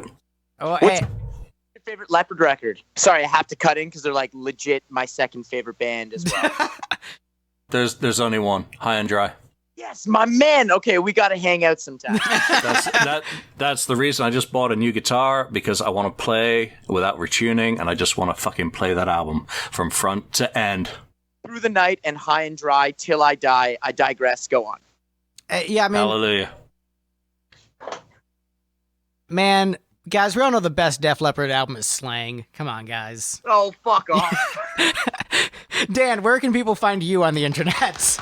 I'm on all social media, just under my name, Daniel Dekay, Dekay. Plug, I got a new Diemonds record coming out on August 10th. You can find all sorts of shit about that on the Diemonds social media. And I just, with my other project with Banger Films, we just launched a TV series called Shredders of Metal. It features myself, Banger Films co-founder Sam Dunn, and Testament lead guitarist Alex Skolnick as a panel of judges in what I can only describe as a So You Think You've Got Talent type guitar shredding competition. It's available on YouTube for free. The whole series is out now. and you can watch all 6 episodes for free on the Banger TV YouTube page.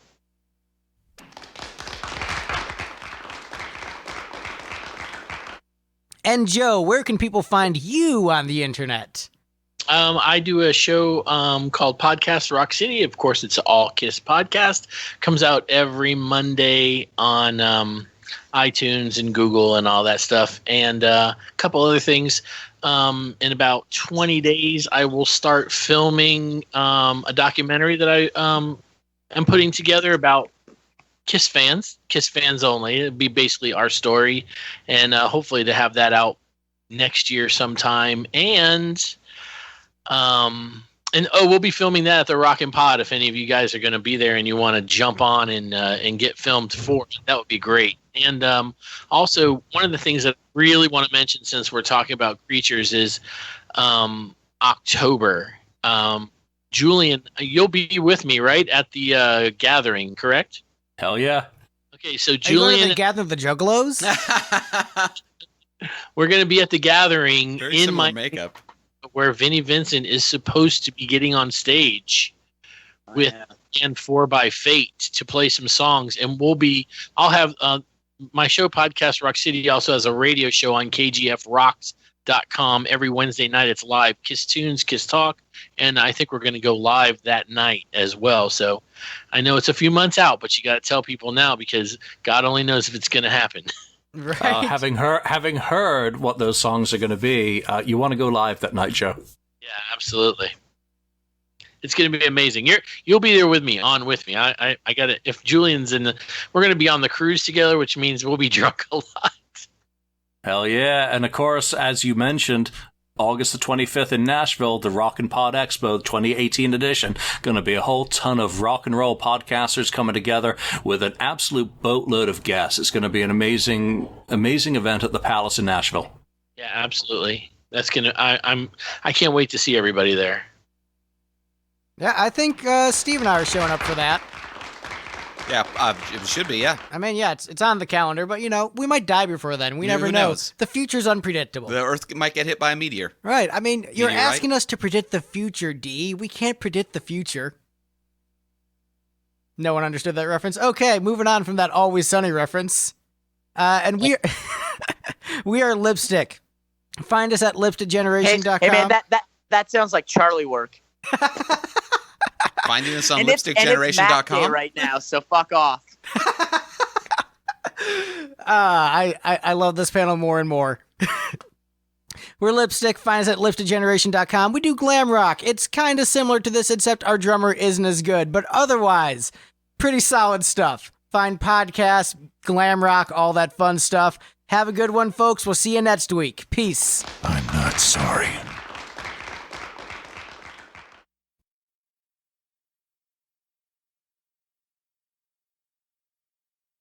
Steve is also Canadian, so we've got multiple Canadians. So this will be good for CanCon, this Right. episode. I was probably going to slip in a boot at some point here.